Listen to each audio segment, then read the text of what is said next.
Looking back on the week that was and forward to the week ahead. It's the Fantasy Football Hustle. Here are your hosts, Brian Drake and Dwain McFarland.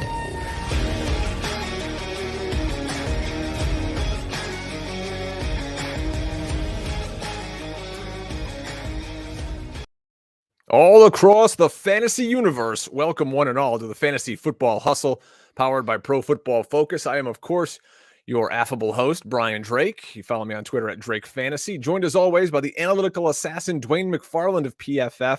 And we've got a special one tonight for you, folks. All the live drafts that we do are huge. People go crazy for them. We've got a very special one tonight. It's the Rotowire Online Championship.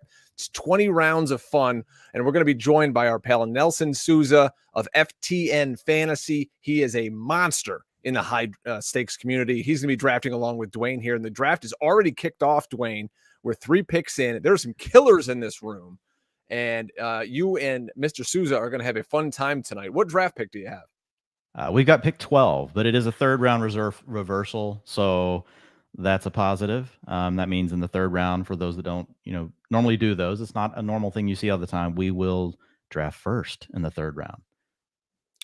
So as usual, we see the usual characters come off the board: JT, CMC, and then we run 4 straight wide receivers: Kupp, Jefferson, Chase, Diggs, come back Henry Eckler at the 108.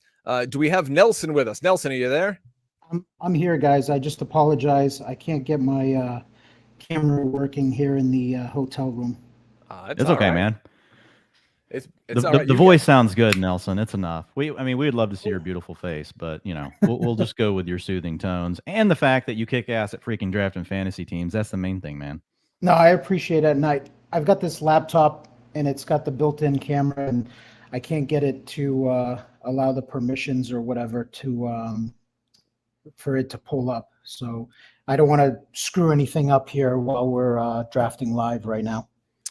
And because we're drafting live, anything can happen. I just opened my beer, Dwain, and it just exploded all over me, the desk, and the floor. So we're off to a great start here. As you guys are going to be coming up on the clock here in a moment. Delvin Cook off the board at the 109. Najee Harris at the 110. To give you guys a heads up here, it's 20 rounds, third round reversal, $250K to first place, full PPR. You start a quarterback, 2 running backs, 3 receivers, a flex, a tight end, team kicker, and team defense. You do get 6 points for all your passing touchdowns. And you gentlemen are now on the clock as DeAndre Swift goes off the board. So Nelson, I kind of been working the queue. I don't know if you've got yours up, but I've got Adams, Lamb, and Barkley all in the queue. Those guys are all at the top of the tiers that I've got available. But what are your thoughts here? I like all of them. I wouldn't mind going a running back wide receiver here. Yeah, I'm with you. I would not mind Barkley, Adams, or Lamb. I can go either way. I have Lamb and Adams right next to each other in my tiers. Obviously, Lamb I'm huge on, but I also like Adams. So, and I know you're doing a lot of these. So if you've got an exposure that you'd rather get a little 16 seconds. I like, let's go Saquon. And right, if you're pretty close, Barkley's in. All right. And if you're pretty close with CD and Adams, I'm pretty sure I have Saquon with Adams already. So let's do Lamb. Yeah. All right, let's lock it in. I love this start. Saquon, Barkley, CD Lamb to start things off here. And you guys are going to get the first pick of the third round. So you guys will be up in another 11 selections. Nelson, just kind of introducing you to the audience here for the Fantasy Football Hustle. You're doing a lot of great work over there at FTN. You're a staple in the high stakes community. You can follow Nelson on Twitter at _franchise12. I love that number. That's my softball number I use all the time. So yeah, just kind of fill folks in on what you're doing over there at FTN, how you got working with those guys, and what you do here when you're high stakes NFFC drafting. Yeah, no, I got to meet Kevin last year, and he's a good dude, Kevin Adams, and he wanted to bring me on, and I liked what they were doing there. I started off as a high stakes player, and predominantly that's really what I am, but I do enjoy the content side of things and helping people out, giving advice, and trying to get people to become better fantasy players. So it was a good fit. So I'm there at FTN, and I run the high stakes package, which gives you 24/7 access to me on the Discord chat for guys to ask questions. They could be on the clock in a slow draft and, shoot me questions as far as team construction. And then during the season, besides my, weekly fab article and things like that, they're asking trade questions and whatever. So it's a little bit unique from what, most sites might have out there as far as the direct access that they have. Direct access to Nelson, like that's probably a pretty good thing for most drafters. I would probably say all drafters, Nelson. I should be honest about that, huh? Yeah, I mean, I don't.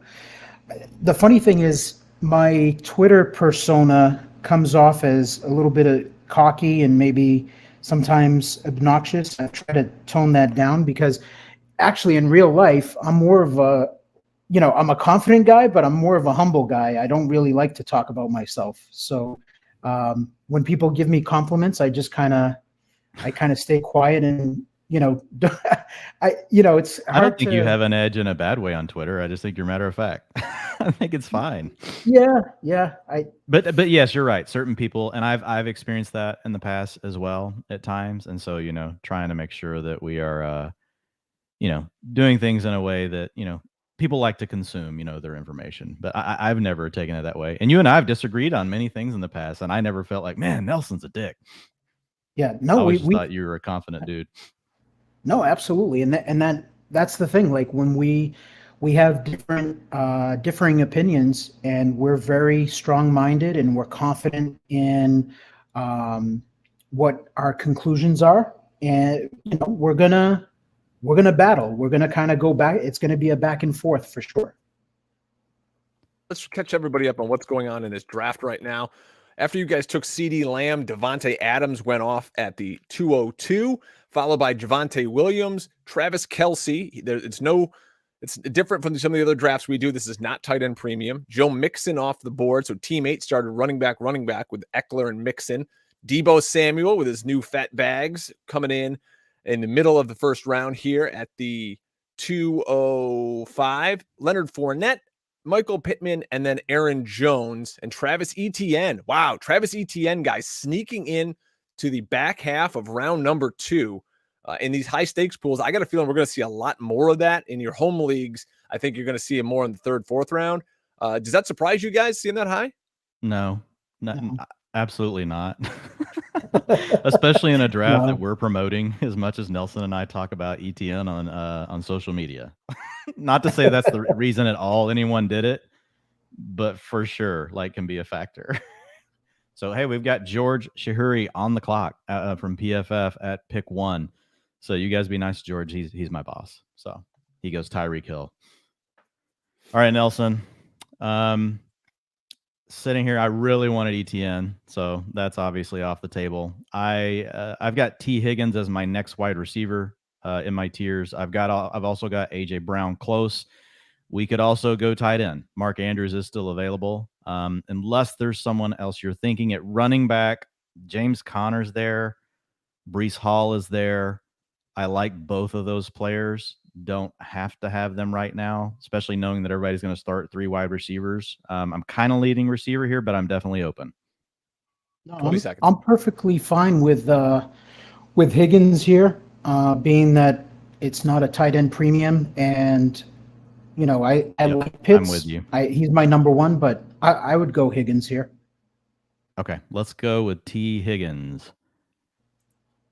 And you're good with I did go T. Higgins over Mike Evans there. I have T. Higgins ahead of Mike Evans in my ranks. I've had him ahead of Mike Evans even before Mike Evans got the injury news.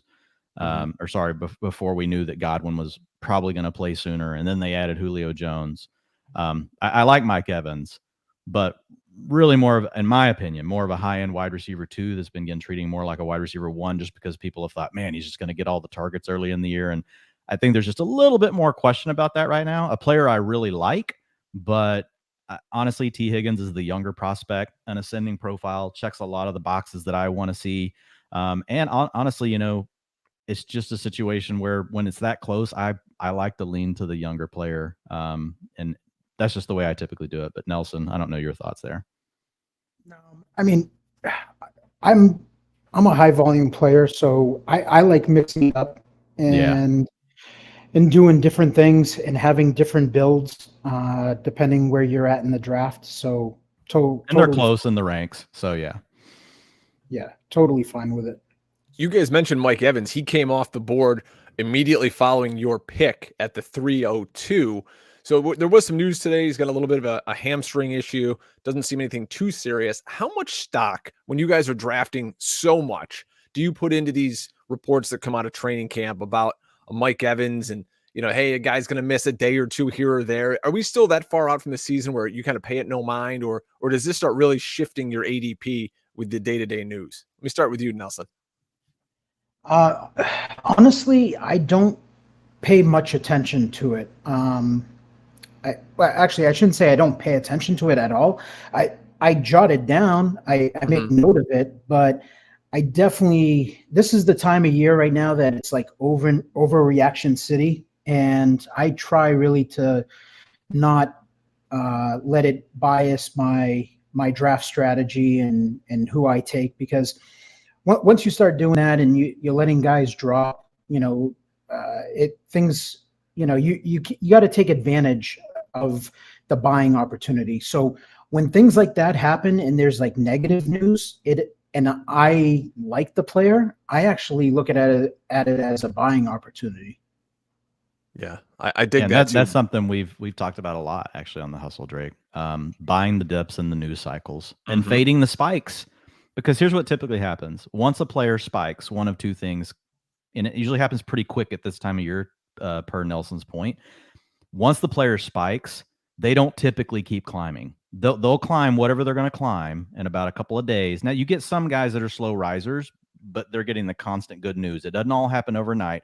So typically, though, what will happen is then a guy will flatten for some period. And then you're going to know, like, does the ADP fall back off, or is this the new constant for the ADP? And so the way I look at it, I just wait, because there's a good chance it could just go back down. So I avoid the spikes. And then to Nelson's point, I don't wait on the dips. I just go ahead and buy them right away. These 24-hour news cycles, we've already seen multiple, happen this year. And sometimes they're not even attached to news. They're just attached to freaking groupthink. There was a period for like 3 days where I was getting Kyle Pitts in like the fourth round of underdog drafts, just every draft, because all of a sudden people thought they knew better about Kyle Pitts. And guess what? 2 days later, boom, it was gone. Then Kyle Pitts was back to being a third round pick at the end. So it doesn't even have to do with injuries. A lot of times it's just these little mini cycles that we go through. And I'm 100% with Nelson, especially if you're drafting a lot of teams. You got to maximize every edge that you can. Let me ask you guys this, because there's an injury out there that affects a lot of people in fantasy football, and it's this elbow issue with Matthew Stafford. And Cooper Kupp in this draft just went at the 103. Now, they're saying, it's kind of a baseball injury, and he's going to be shut down for at least another week here. Does that concern you guys if you're drafting Cooper Kupp early or Allen Robinson? I mean, if they have to go to the backup in LA with the Rams, I mean, it's abandoned ship at this point if Matthew Stafford can't play.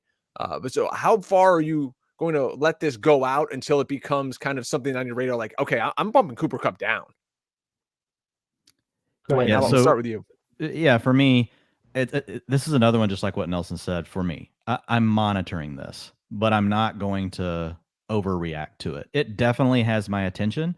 I already have Justin Jefferson as my wide receiver one. Like, that's the slight kind of tweak I may have made if I didn't already have, Justin Jefferson number one to begin with, because a lot of people don't draft volume like Nelson and I do. They're going to draft one team, right? Or they may draft two teams. So in those cases, when I have something close like that in my rankings, for PFF, like I probably would have went ahead and flipped Jefferson above Kupp, but I'm not going to drop Kupp out of the tier he's in. Right. And if someone DMs me and asks me about it, and they're like, man, I really love Jamar Chase, I'm going to say, I have him in the same tier, actually.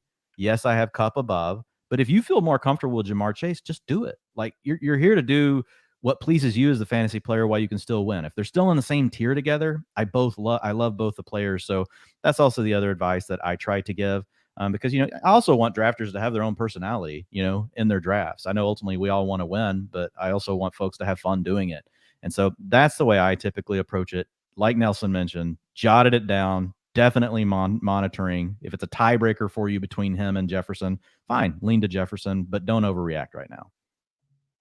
Yeah, I'm very similar to that. I just, at FTN, I tell the guys that, don't overreact to these type of things in training camp right now, because once you start, letting guys slide and fall, you're drafting more cautiously rather than trying to draft to win. So you got to be smart about it, and you can't get reckless with, picking up guys that are obviously injured, and it could affect them going into the season. But I mean, we're not even into week 1 yet of the preseason, and I don't think it's time to overreact on that injury. It's a tendonitis thing, a cortisone shot. Maybe in a couple of weeks, he's back to normal. So I don't think we get too crazy with it. Let's catch everybody up here on round 3. Of course, our squad here with Dwain and Nelson's went with T. Higgins. And it was Mike Evans and my boy A.J. Brown of the Eagles. So 3 straight, actually it was 5 straight wide receivers, but 3 straight to start the 3rd round. And Nick Chubb went off the board, followed by Keenan Allen at the 306, the first quarterback to go off the board in this draft. It's Josh Allen at the 306. Remember, you get 6 points for a passing touchdown here. So between his legs and the 40-plus touchdowns he could put up, Josh Allen, QB1 last year, could do it again. And now our first of 3 tight ends that went off the board in the next several picks was Mark Andrews of the Ravens, followed by Cam Akers of the aforementioned Rams, DJ Moore. There's Kyle Pitts, who you guys talked about possibly liking a few picks ago at the 2-3 turn. Mike Williams, James Conner to George Chahrouri, followed by George Kittle. So he PFF, he's going to be joining us in a little bit. Jonathan Taylor, Tyreek Hill, James Conner, George Kittle with his start. And then as we get going here, round 4, gentlemen, it's McLaurin, Sutton, Waddle, and Breece Hall, the Jets rookie, goes off the board here with the 5th pick of round 4. Anything, Dwain, jump out to you so far? I mean, we've got the Josh Allen pick in round 3. We've got Michael Pittman going mid-round 2. I honestly, I would pitch that one to Nelson first, because he drafts NFFC all the time. So, I don't draft as much over here. So I would ask him if anything's caught his attention so far, or just more business as usual. No, actually, it's pretty straightforward draft. There's nothing really that has caught my eye that I'm saying, oh, this particular build will be interesting to follow, or, just, hey, this build's probably not ideal. I think it's pretty standard right now. You guys with Saquon, Lamb, Higgins, we're not going to give any strategy away here, because we know there's probably folks out there watching the draft who may be in the draft, and there's a lot of very smart guys who have won a lot of money that's in this draft right now. But you guys could have some very nice stacking options down the board. With a Dak, with a Joe Burrow. Now, Nelson, do you see people really trying to stack? And again, this is a redraft league, folks. This isn't best ball. So this is a league you're going to play out.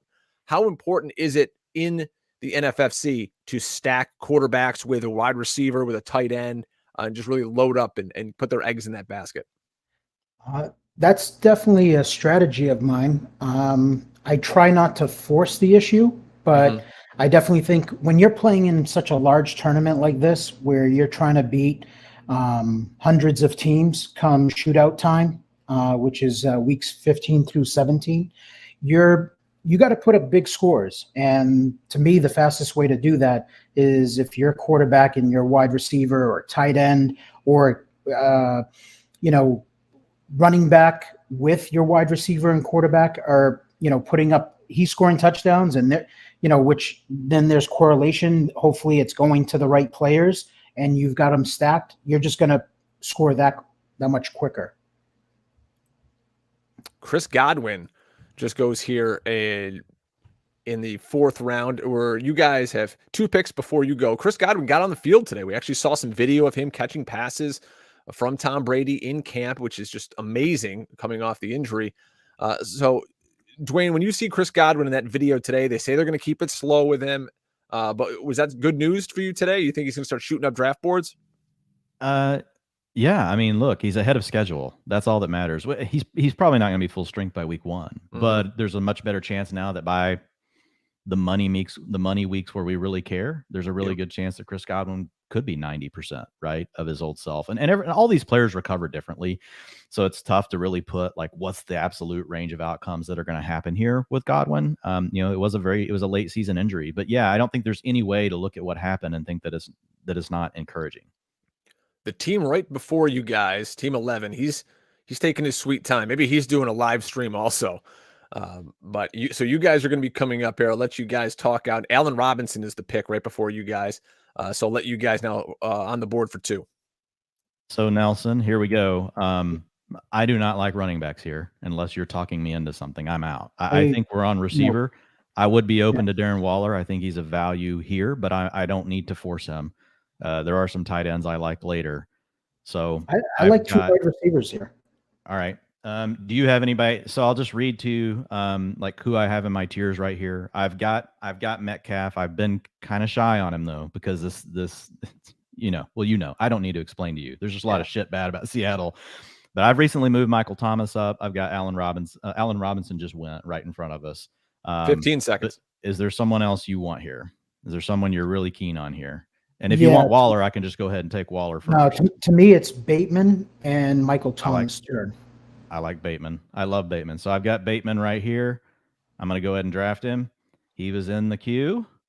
We're pretty well in alignment so far, Nelson. And man, yeah, Michael Thomas, people are underreacting, I think. Like, so Drake talking about something that really has me excited is Michael Thomas. Like, that has me much more excited. I'm excited about Chris Godwin, but I know he still has to recover. Michael Thomas, yeah, he's been out longer, but I think there's a good chance when he starts the season, right? I mean, he's 100%. Now, he could break down, get hurt. I think obviously all the doctors will tell you that he carries additional risk, but at the same time, a lot of the folks don't really know for sure what the deal is with Michael Thomas, right? And he's just kind of polarizing because we're like, well, what is up with Michael Thomas? So I love it. I think people are being a bit slow on this one, Nelson, to react. Like, I get reactions to my draft rooms all the time. If people are like, Michael Thomas in round 6, and I'm thinking, yeah, well, get it while you can, because it isn't going to be here that much longer. Yeah, no, it's one of those things where I think Michael Thomas, a lot of people feel like he's kind of screwed them over. And yes, that recency bias towards, you lost my fantasy league, dude. And that's one thing, like, I try to tell people, if you want to make money in fantasy football long term, you got to draft with no emotion. Like, you can't worry about what happened last year or 2 years ago or what guy screwed you over. You just, like, this year's a new year, and you got to go with the information that's in front of you. Your guys' build to start is Saquon Barkley, and then 4 receivers, Barkley, Lamb, Higgins, Bateman, Thomas. So if you were filling out your starting lineup right here, you'd have your 1 running back, you got 3 receivers, and your flex right now. The team 11 drafting, right next to you guys has the exact same build, 1 running back, 4 straight wide receivers. As we see Ezekiel Elliott go off the board here with the 4th pick of the 5th round. So with this type of build in this high stakes contest, again, it's $250,000 to first place. We're playing it out. This kind of hero running back strategy that you guys are going with. Nelson, do you see that a lot more in the high stakes world where people are saying, you know what, I'll find some dart throws later. And if Barkley goes down, well, so be it. But you're going to put all the chips in the table on him. And if he has a running back 1 season, you guys got a good chance of winning some money. Yeah, I think in the high stakes drafts, you run into players that are a little more confident that they can, as the season goes on, or with their later picks, that they can find that RB2 that will complement the rest of their team. So what they want to do is, the debate is like, do you go and just take an RB2 that's kind of mediocre and has a, probably a good possibility of busting in the 5th round, just because it's like balanced, and it's like, at least like on paper, it looks like my team is, more balanced. I think you just got to take you got to draft high upside guys. You got to take explosive players, and you got to continue. If you've got an edge, you got to continue with that edge, as opposed to giving up that edge and just taking a running back because you feel like that's a need. They feel uneasy going into the season and having that hole in their lineup or that uncertainty. So I think that's one thing that, a lot of novice players make a mistake on, is they kind of go with that balanced approach where in high stakes, this is a preferred strategy of mine. This year has been different. This year, I've gone 3 straight running backs to draft, but last year, 80% of my teams were built this way, where I just took one running back I could hang my hat on, and I would go 4 or 5 straight wide receivers. Yeah, and I think Nelson said an important thing. It's like keeping your advantage, and people do get worried about that. And every year is a little different. And you heard Nelson say there, we can start 3 running backs this year. And it's funny, as soon as you say that, all of Twitter will explode. You can't do that. It's a loser. And you're like, every year is different. Like last year, I did not start running back. You did not have the archetype of players to pull that off and make it work. This year, you can't. Honestly, this year, there is a ton of freaking flexibility for fantasy drafters. You can almost start any way you want to. And then, but the big thing Nelson mentioned is keeping your advantage. Keep pressing your advantage. Don't get worried about the way your roster looks, and because you want it to look more balanced, you pivot and do something that gives up that advantage that you've built up that's really put you ahead of every drafter in the room. I like to come away in my drafts having, if I have a weakness, I want one. I just want to limit it to one, and I will structure the rest of my draft if I need to around keeping that one thing as my weakness, and then I'm going to kill the waiver wire on that one spot. Now look, week 1 gets here, and everything's thrown out of the window because you have injuries, things we didn't expect, and things can change. But I want to set my team that way up from the get. And so I think those are absolutely sage words of advice from Nelson. So now we're finishing up round 5, getting ready to hop into round 6. We're going to be joined by George Chahrouri of PFF. He is, of course, the co-host of the PFF Forecast podcast. He's running the show over here at PFF. Great guy. Make sure you guys are following him at PFF_George. We're going to let him make his selections here before we start bothering him. But he has started the draft. Jonathan Taylor. Let's be real. There's nothing that's going to help my picks here. I have a confession to make to you guys that is going to make you guys laugh quite a bit. Let me figure this out. It's going to be interesting. He's like, actually, let me take the advice Brian just gave me and make my picks first. I'm thinking about this. Yeah, I'm thinking about this running back situation now. But Antonio Gibson couldn't find a hole if it was the size of the Red Sea parted. So I'm not sure about that. Yeah, I'm going to give you a pro tip, George, since you are my boss and I love you. Do not take a running back here. This is what Dwain does to me when we're drafting on the show. Drake, I'm just well, he signs my checks. Like Dwain will sit there and ask the question, what do you think you should do here? And you say running back, and you're like, no. He just shakes his head. Patrick Mahomes was the selection. I took my guy. We look alike. There you go. Well, I can see it a little bit. Sure. I can see the resemblance. So Taylor, Hill, James so I have George Kittle, Amari Cooper, and Patrick Mahomes here. How you feeling about your start? Well, so here's the thing. I have a confession to make. I have never done one of these drafts. So this is my first draft all year. I prepared for 30 seconds, and the preparation that I did was I figured out how to open the draft board, which on this website, not particularly easy. So what I didn't realize is this is not a true snake draft. So I'm over here furiously hammering away, trying to pick my third player, going, why the hell won't this thing draft Mike Evans? Furious. I'm so stoked. I'm going to get Tyreek Hill and Mike Evans. I'm really pumped. I've got my PFF app open. I'm listening to Dwayne's advice. I'm reading his strategy and his rankings, and I'm sitting there going, what the hell is going on? So that threw me off a little bit. James Conner is not a guy I'd traditionally draft because I like to pick younger players with a lot of, kind of explosion potential. But that offense is going to be really, really good for a running back because They have Call of Duty Kyler, and he's gonna set him up nicely. Mahomes, here's the thing. I'm trying to come out of a lot of these drafts with Trey Lance because I want to either win the league or not worry about it. And he's the type of guy that I think can do that. But interestingly, Mahomes, I feel is similar, and this is a prove it year for him. So I feel okay. I at the top of the draft, I did have a question about Taylor or McCaffrey, and I broke the tie because McCaffrey has a second contract, Taylor doesn't, and I think he's going to be a little extra motivated. How's that for data, Dwayne? I like it. That's going the extra mile. That's thinking the big picture, George. That's big picture. That's a true man of just football, not just fantasy, right? Exactly. Rumor has it you're using the new PFF app to help make some selections too. Tell our audience about that. Well, Dwayne is probably better prepared to tell people about it because it's a lot of the input that you'll see on the fantasy side of things is because of the great analysts that we have, Dwayne and Ian, Nathan, and Kevin Cole. I like about it, honestly, is I don't have a ton of time to to prepare for stuff like this. So I want something that I can just open on my phone and read their analysis, flip back and forth, see ADP, see our projections. There's a really cool feature on there that gives you their draft strategy that I'm actually testing out for the first time here. So that's been really cool to use. One thing, Dwayne, to note is that it would be nice if you would alert the person to check whether it's a snake draft or not. That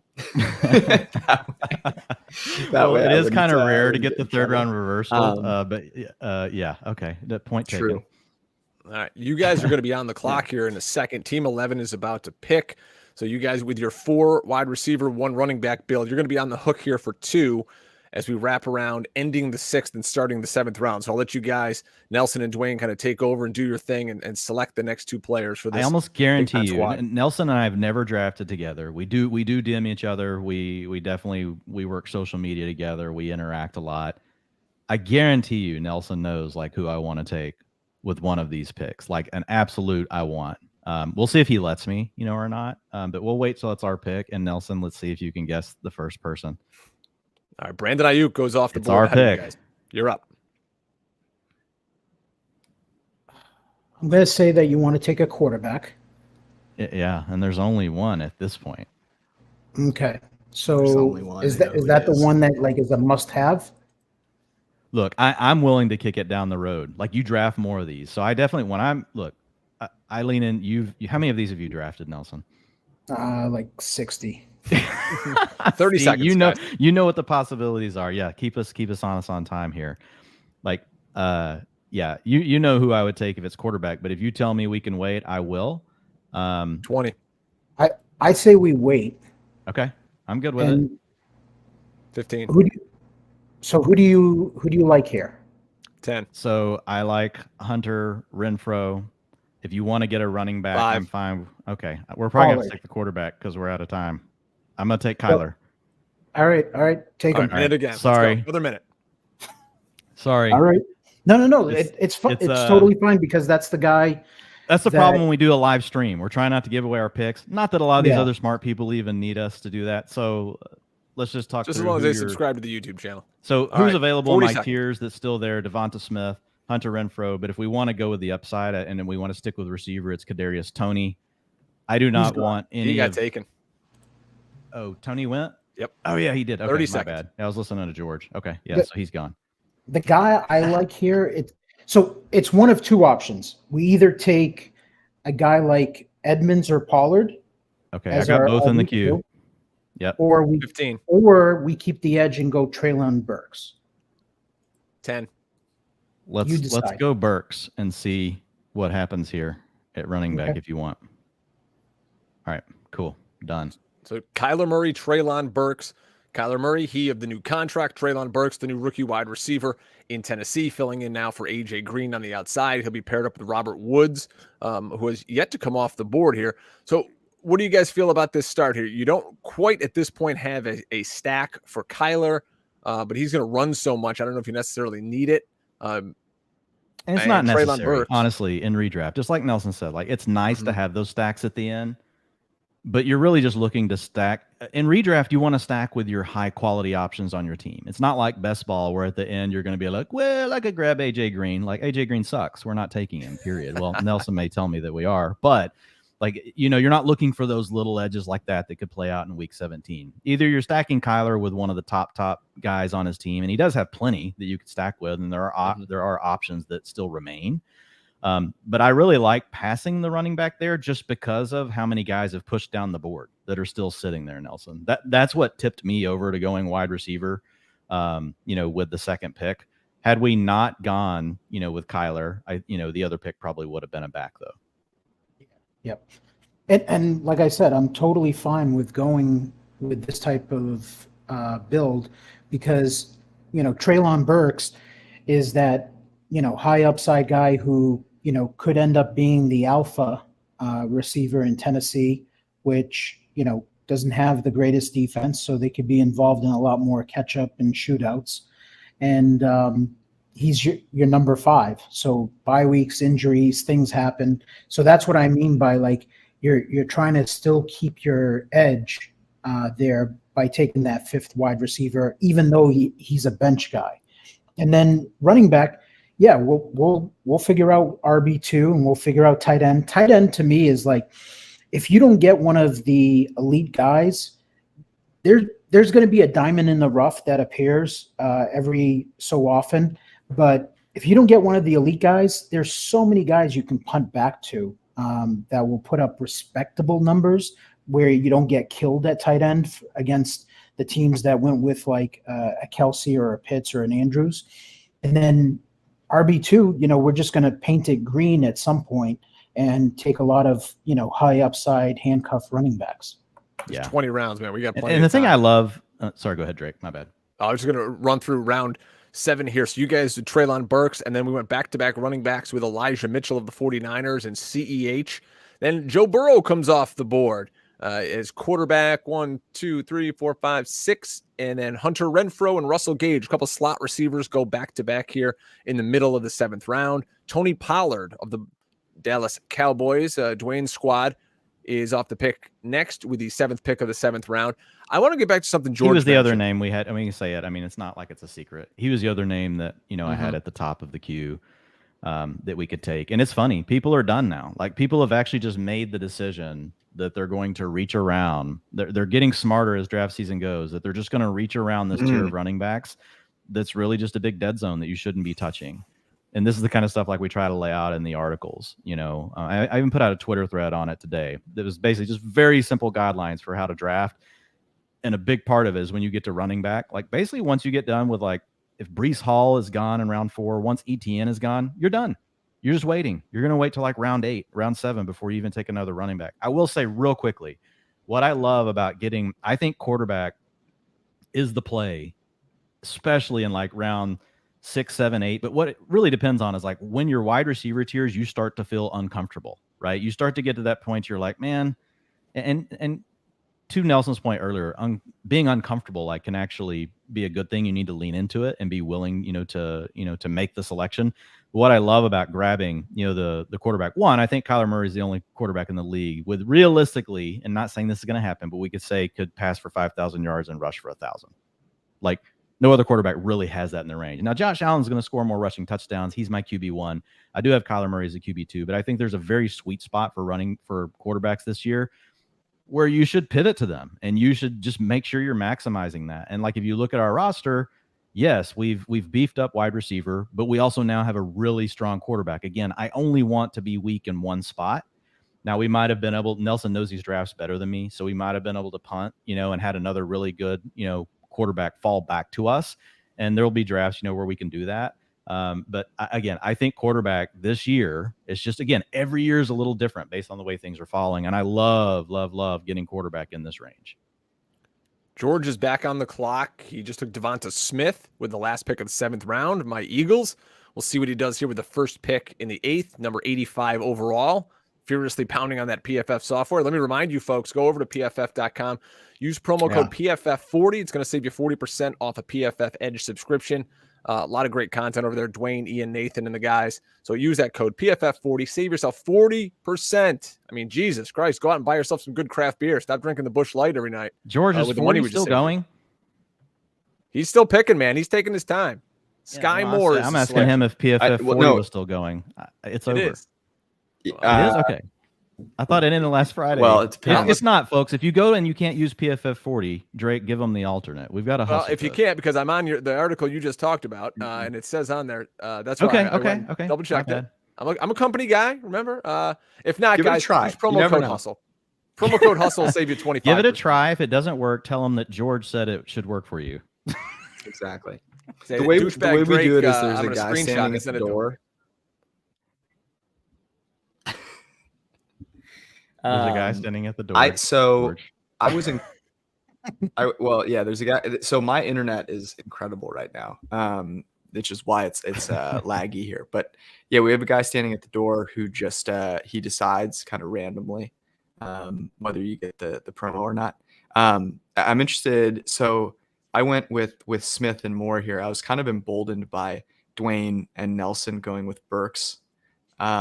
There in their last round, and kind of thinking about a guy who, I mean, I got to be honest, Kansas City, they need a wide receiver to really step up and be great, and I see no reason why Sky Moore isn't the best receiver on that team.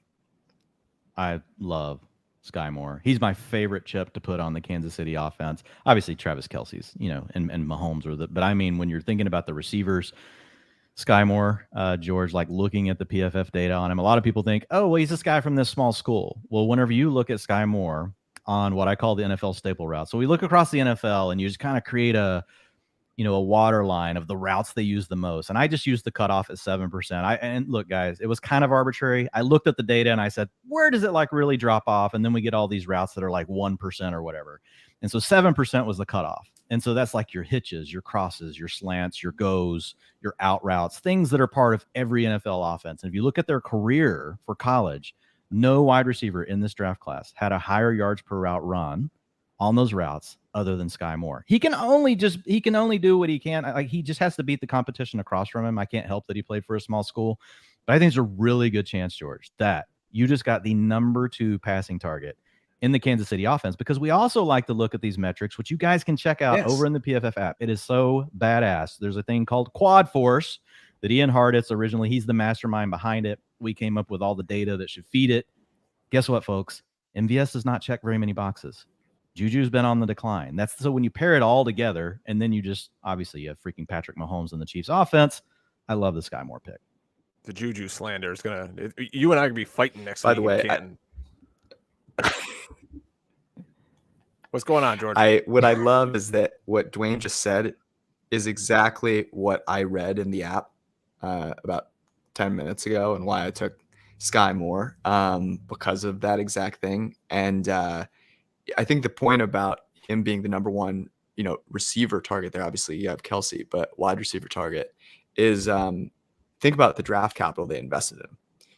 That has got to tell you something. I mean, they did not invest a whole lot in MBS or Juju. Those are not guys that you're using with the top, first or second round picks. So I think that's got to tell you something as well. And you better believe that Mahomes had something to do with that, right? I'm sure they're not drafting receiver without kind of running it by Pat. And so, he's invested to show that guy was the right choice after Tyreek Hill, when called. Yeah, probably also told you to fade Alan Lazard, hopefully. So that was also a positive.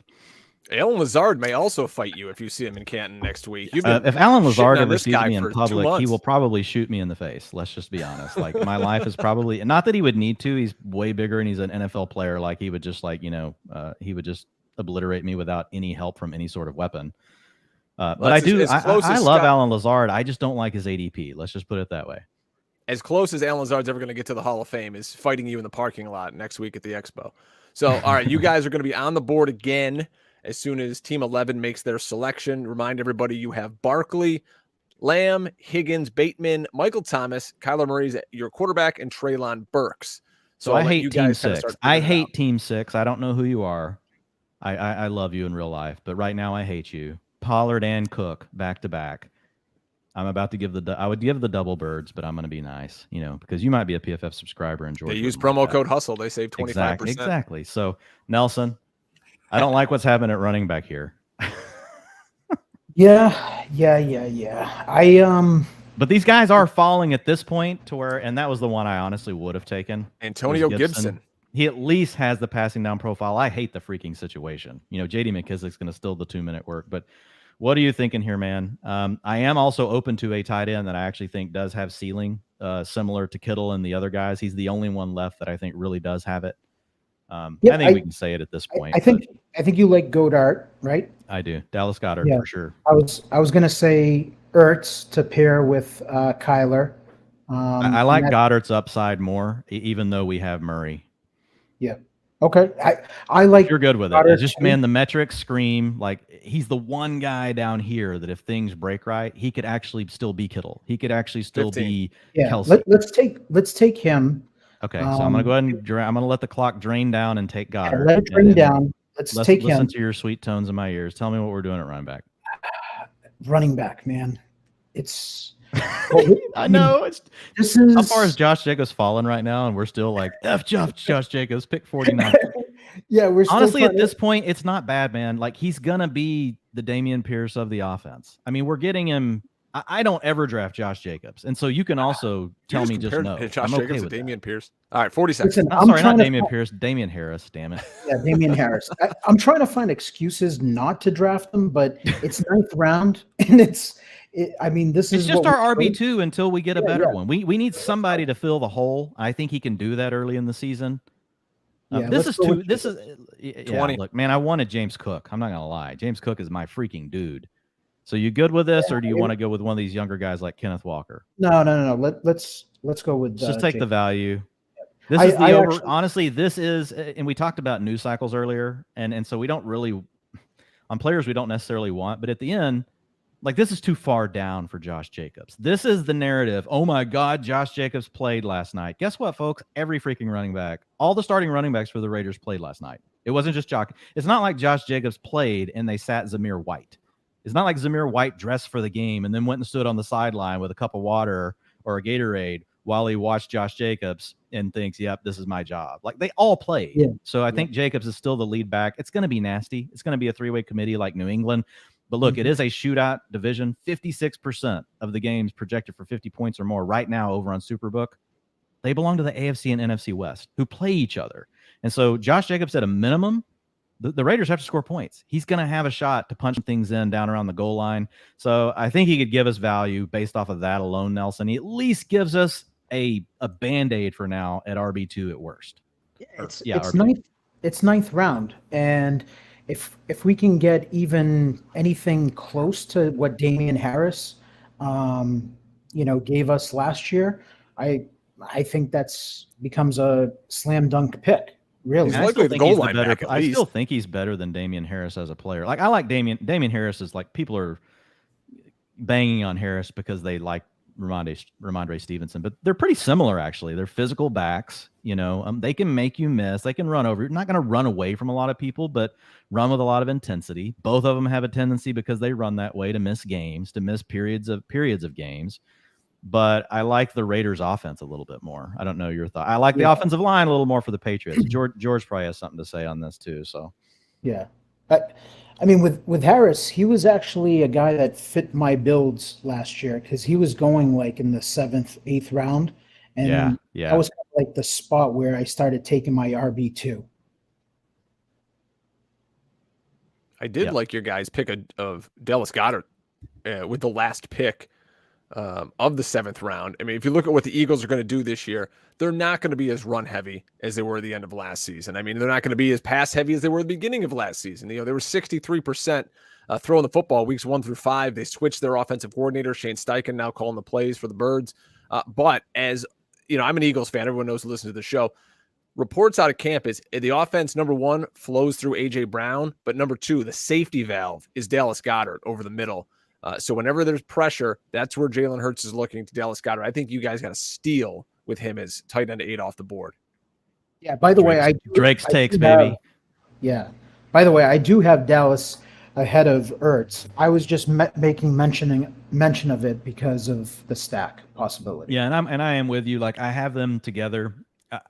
My only thing is just like I still just I lean into that talent upside. But to your point, like sometimes in tiebreakers, it's better to go ahead and take, the handcuff. So yeah, I get where you were coming from on it for sure. George is going to be back up on the clock. He's firing up the PFF app. He's got the delivery guy standing in the hallway. I really wanted Rashad White. Not gonna lie. That's who you're eyeing down. Sit there and watch you draft. What'd you say, Nelson? Say that again. Yeah, I was just asking if George is making the delivery guy sit there and watch him draft. Oh no, I think George was joking about the PFF. Ramondre Stevenson goes off the board right before you, George. So you got a pair of picks here at 108 and 109. Oh, I'm pretty sure that I know what the app's telling George to do. I'm gonna go. Yes, I knew it. That's clear. who I was. That's who I had. Yeah. Garrett Wilson was the pick, and so the app's working. I George. was just listening to. It did a nice job of that.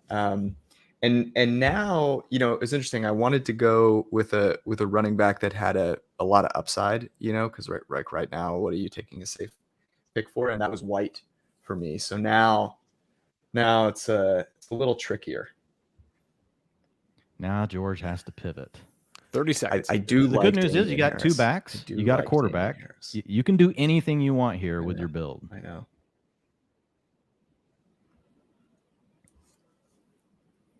Hmm. 15. So Nelson, if you're not drafting with me, you go Zach Ertz there. I go Zach Ertz. Yeah, just for the that's fair stack.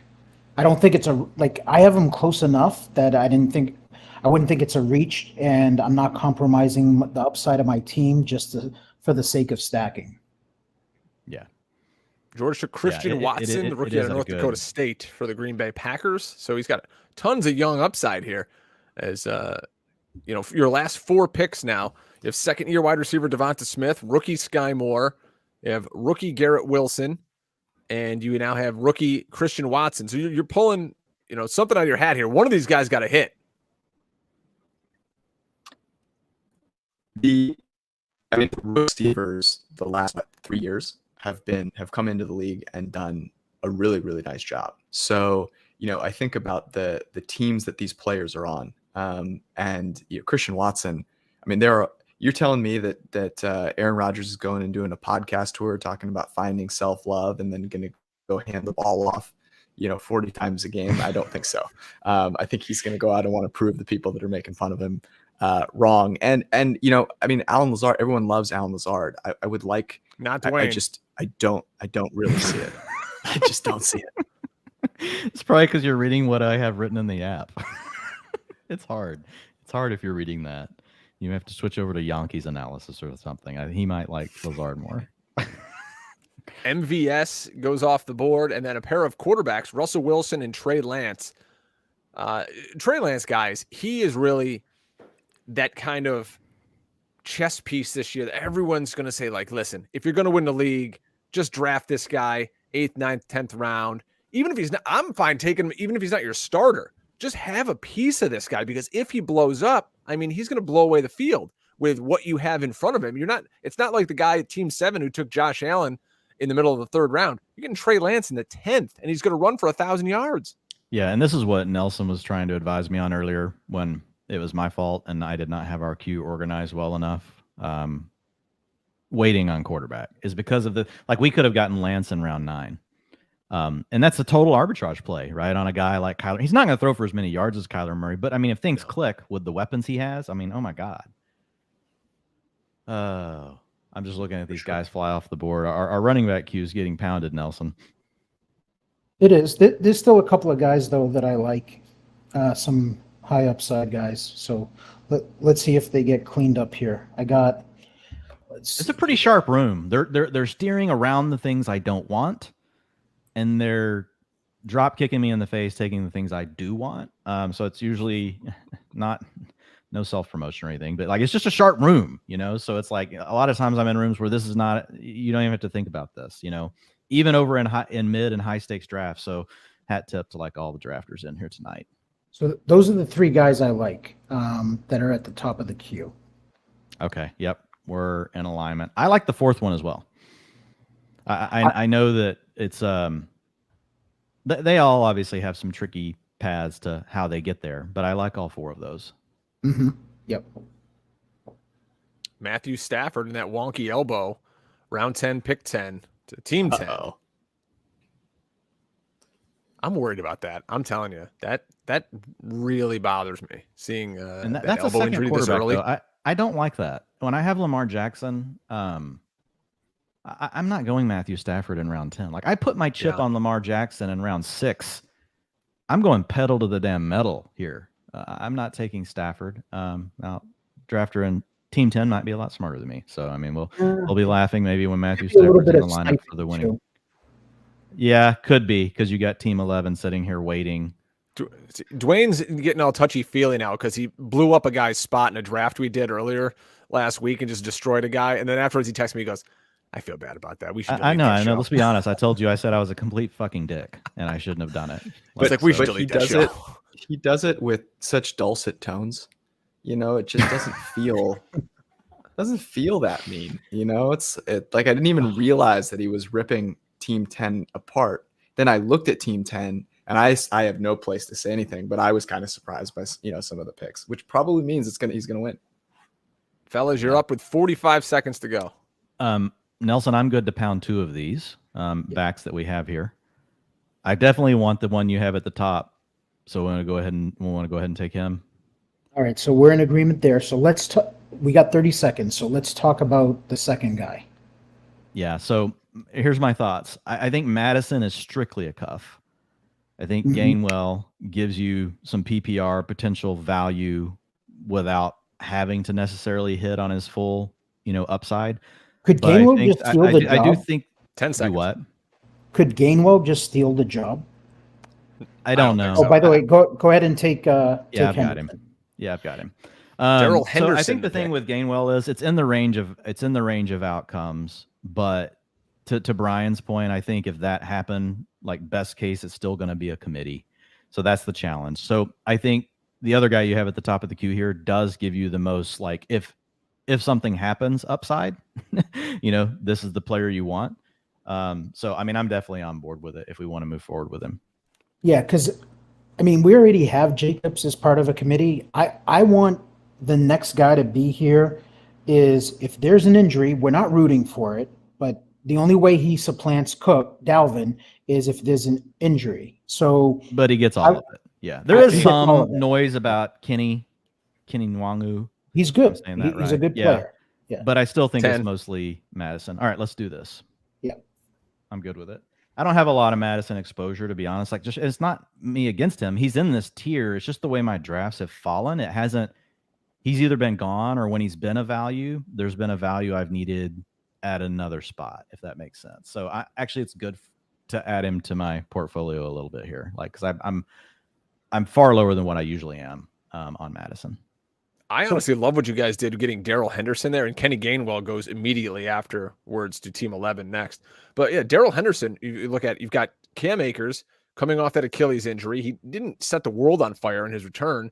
And Henderson, as a starter, has been productive. He can play all 3 downs. There's no more Sony Michel there. We know he's a capable receiver out of the backfield. Only in 12 games last year, still had 40 targets and scored 3 touchdowns just through the air.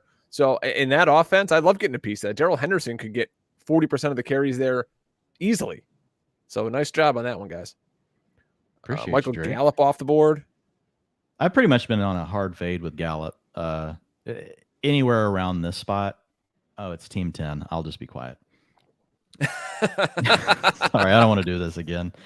It's just, look, we already know he's not playing week 1. If you look at the recovery timetables, and you guys go check out Mario Pilato put out a great, and he updates this like basically once a week. But the original article, what I love is he basically said, here are all the players that are hurt, and he gives you all the research behind it for recovery timetables, whether it's ACL, MCL. There's some good stuff in there on Dobbins. There's good stuff on a lot of players. I link to it all the time, from all my content.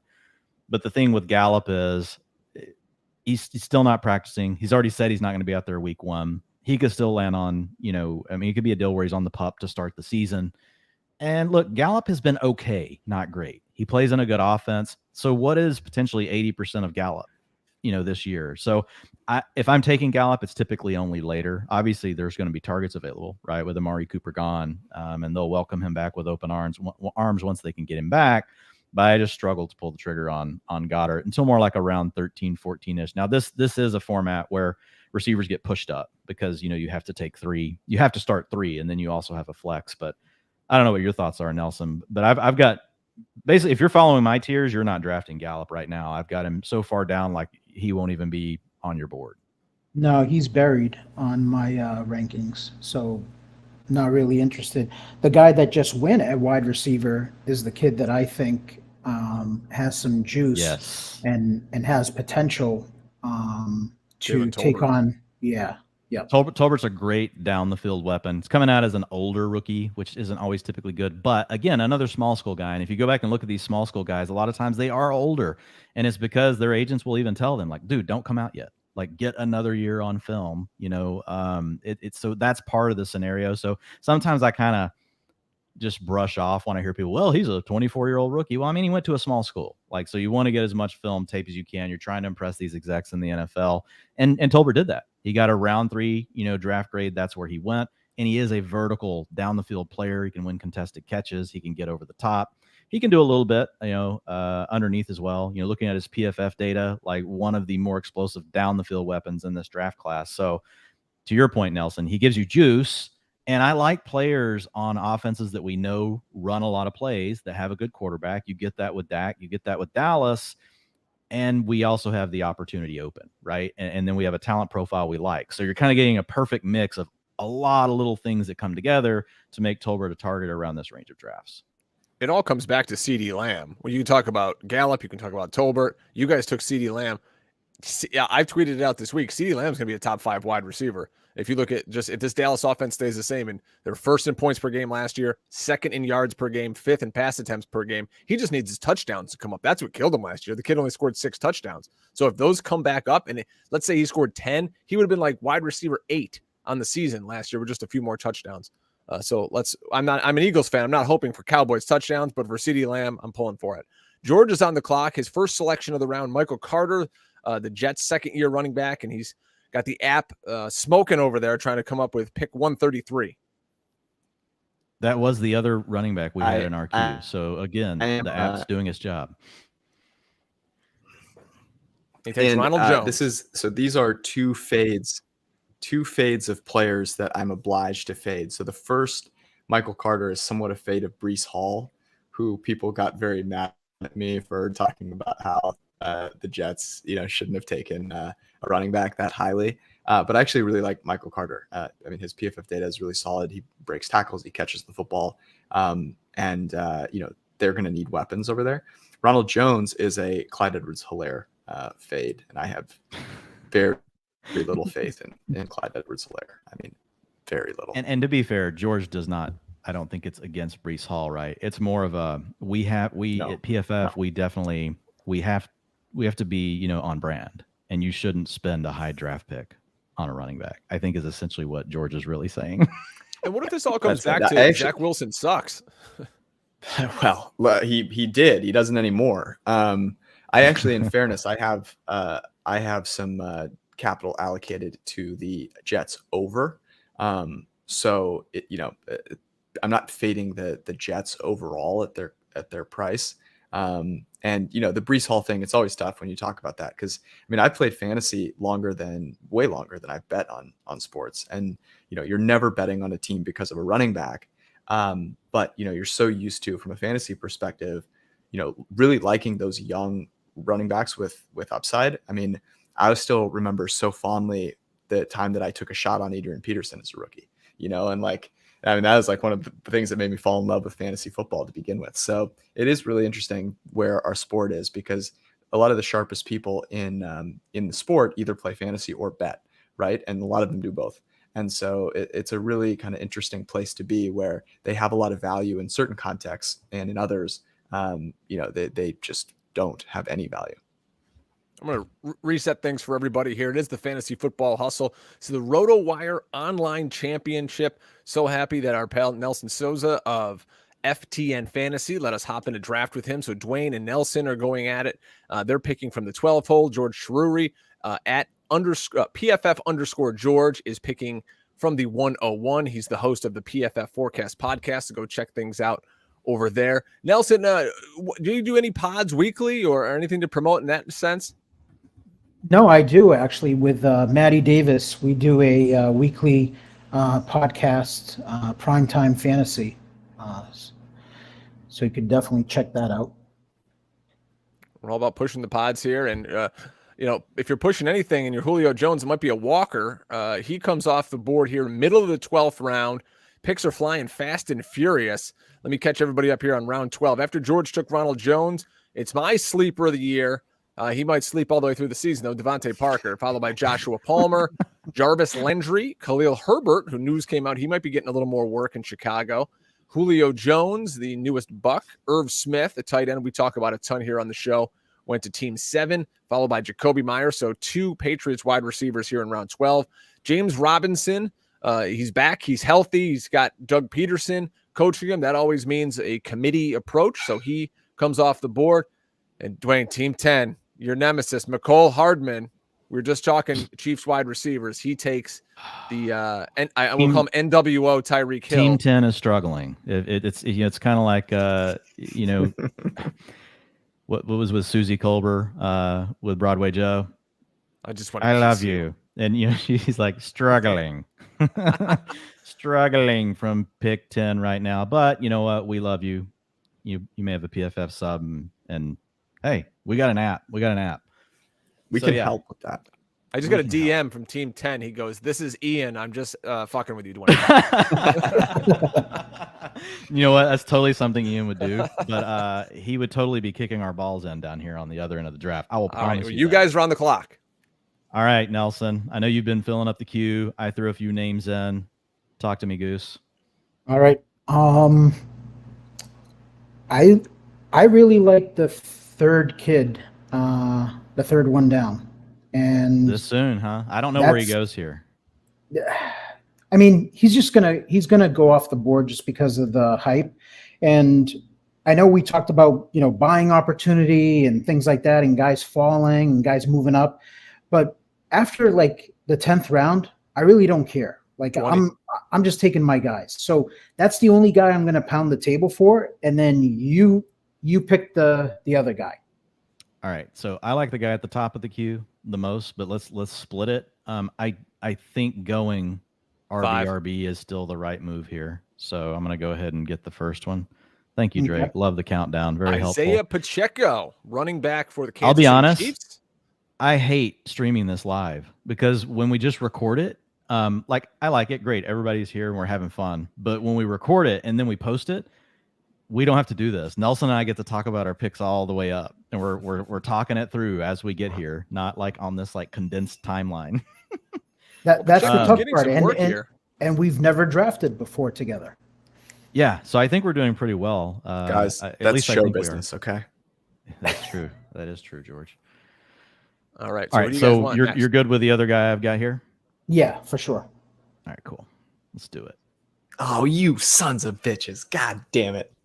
Tyrion Davis-Price. So we're going back-to-back rookies here. The big pounding back for the San Francisco 49ers. Camp Hype has him climbing draft boards every single day. So Isaiah Pacheco, who knows what happens in that KC backfield. Here, Drake. I want Nelson to walk us through Pacheco. I did move Pacheco up today. He's not in what George is looking at this exact second. Like it'll be in there tomorrow. I didn't move him up purposeful. as far. I didn't. Yeah, I left that out for now. But I want to hear your thoughts, Nelson. I respect you as a player, so let me know where your head's at. My concern, still a late round pick. This is a lot of early buzz. We've seen these kind of things happen before, but I did move him up. Sell me on Pacheco at this range. Well, I mean, the cliff notes are when I was watching film on him, the Rutgers team just wasn't a very good team this year, and I thought the kid actually did really well for what they had on offense. Their offensive line was complete garbage this year. And then when he got to the combine, he just flashed to me. So like everything that I was seeing on the field, but just lanes weren't really open for him. I marked him down as like a guy to keep my eye on. And then he goes to Kansas City, and I say, especially early in the draft season, it was like, all right, he went to Kansas City. Let's see what happens. He's probably buried on the depth chart. But the more I thought about it, I'm like, wait a minute, Clyde Edwards-Helaire, first round pick, but like nothing special. And McKinnon, nothing special. And Ronald Jones, I've never been high on Ronald Jones.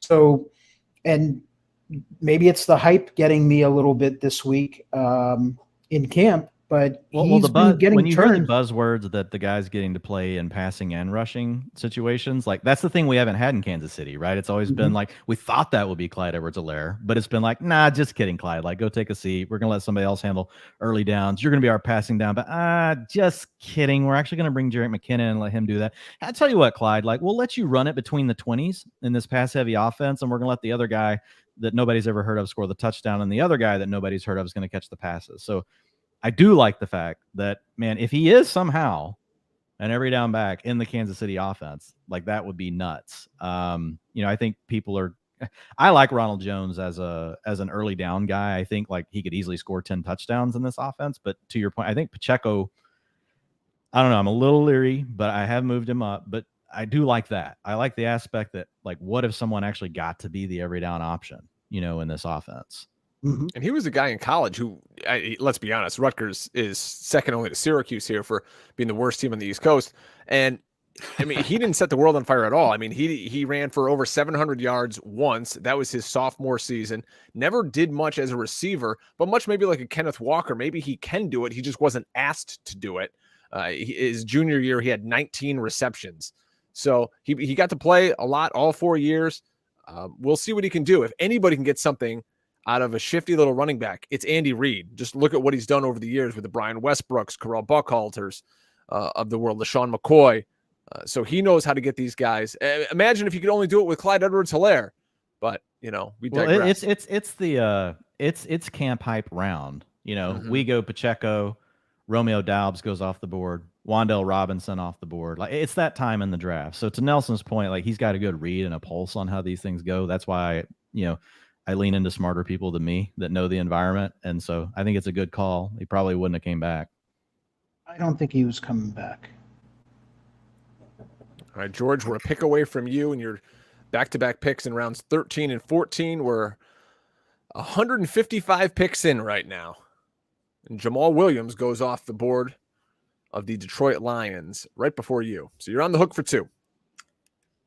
On the hook for two here, and I don't have a partner to go over this with, but George, we're here for you. I'm debating between. You're at the opposite end. I'm debating between two rookies. Yeah, right. Debating between two rookies. I know which one Dwain would have me take, and based on the fact that I started a syndicate for this guy. Okay, so I'm between Fields and Lawrence Nelson. Who would you take? Can I choose option C? Yeah, 18 sure. seconds. What's option C? Neither quarterback. Neither 10 seconds. Their quarterback. Interesting. George is like, no. I have no one else in my queue. I gotta pick one. It's going to be yellow or green. Yeah, this queue is bare. Okay, I'm going to say that for the next you took two, two, you got George. back-to-back quarterbacks. Oh, no. George, you took two. The app definitely didn't tell George to take hit the admin button, the help button. Yeah, there's an admin button up there. If you they'll want to stop kill the one draft. of those picks. You didn't mean to double tap. Where's the button? Kirky Cousins. Contact admin. I tried. At the very top. All right, looks like they paused things real quick. Boom. Yep. So just type in the chat, George. So George, type in the chat. Didn't mean to pick Fields. Yeah. And if they can just put you on the clock again?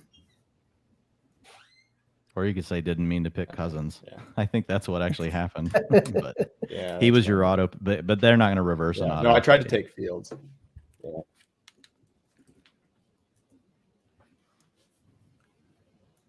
I'm not gonna lie, I kind of like the Justin Fields I'm pick. fine with Cousins.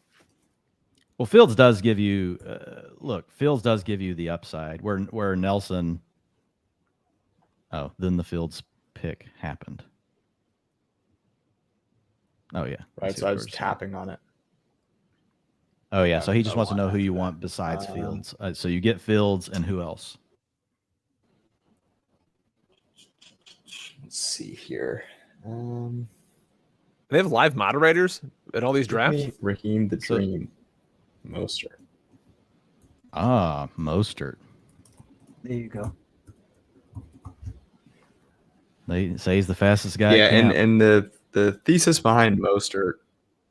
Yeah, I mean, I have always liked Mostert because of his athleticism, and I'm a sucker for that. But I'm definitely worried about the Dolphins overall. I mean, I already have Hill, so I'm hoping that they're going to be decent, but I'm nervous about Tua.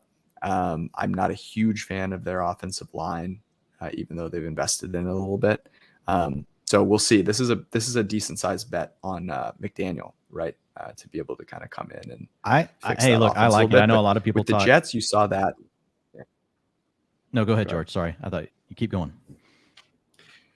I was going to say that we thought this was going to happen with the Jets, right? Where we saw the Niners tree, the Niners offense is coming in there, and it'll heal all the wounds, and it didn't. So while I want to bet on that offense in general, I don't think it's a for sure thing.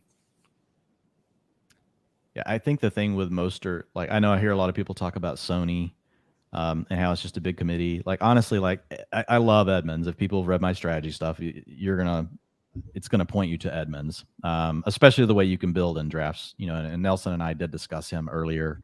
But the thing with Mostert is just to your point, it's the athleticism, it's the speed, it's it's just such a he can get by and he can score fantasy points on less. Sony Michel needs 50 carries to score fantasy points. Raheem Mostert can do it on 10. And if all of a sudden you get a game where he gets 20, like it's ball game, like, he's going to house something. So older guy, but doesn't have a lot of wear and tear, just has battled injuries. So I like it, George, especially in that scheme. I mean, I don't want to get too crazy here, but Mostert could be that guy that turns into this year's James Conner, where it's that forgotten veteran guy that's like just there, part of a committee, and then all of a sudden he's, come week one, he's out there getting, 12, 15 touches, doing some damage with those touches, scoring touchdowns. Yeah, and the talent's not in question, so I love it. This late, and I think you kind of said this earlier, Nelson, like you're swinging on the talent. I mean, obviously we care about the situations, like in the offenses they play for. That was part of the Pacheco pick, but I love the talent on the Mostert pick. A guy that I was going to, real quick, Drake, that just came off the board that I think is one of those players who's similar in the sense that he has a ton of talent and now has an even better situation, I think, actually, is Albert O at tight end. I took a tight end early, but had I not, Albert O is the guy that in a lot of drafts I'm going to go in, targeting him late. I'm just going to forget about tight end and then draft him late. I am the personal Albert O spokesman. Albert O would do the opposite of Alan Lazard if he saw me in public. I'm pretty sure he would kiss me. Might be on the lips.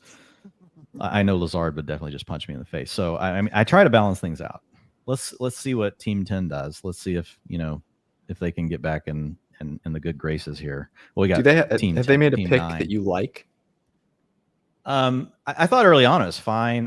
I haven't been all over Najee. I think he's fine. He's going to get the volume. I love Javonte Williams. Obviously, there's a risk though taking him that early. I like Javonte at the end of the second, at the early third.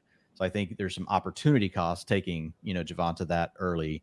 But I like AJ Brown. I do not like David Montgomery. I'm fine with Gabe Davis, but I don't love him. I'm not a big fan of Clyde Edwards-Helaire. Where he got Hawkinson was fine, but really the rest of the picks I don't like. And like Van Jefferson just had his knee scoped. We don't even know if he's going to be ready for the season. All right, So you guys that are was up. the last pick. Nelson? Go Go ahead. ahead, man. I love KJ Hamler. I'm just gonna say it. Okay. But I like the other guys we have here. Do you think we need to go with one of each? No, I think we could go both wide receiver I because agree. in this it drops format, off after this, man. It drops Yeah. off after this.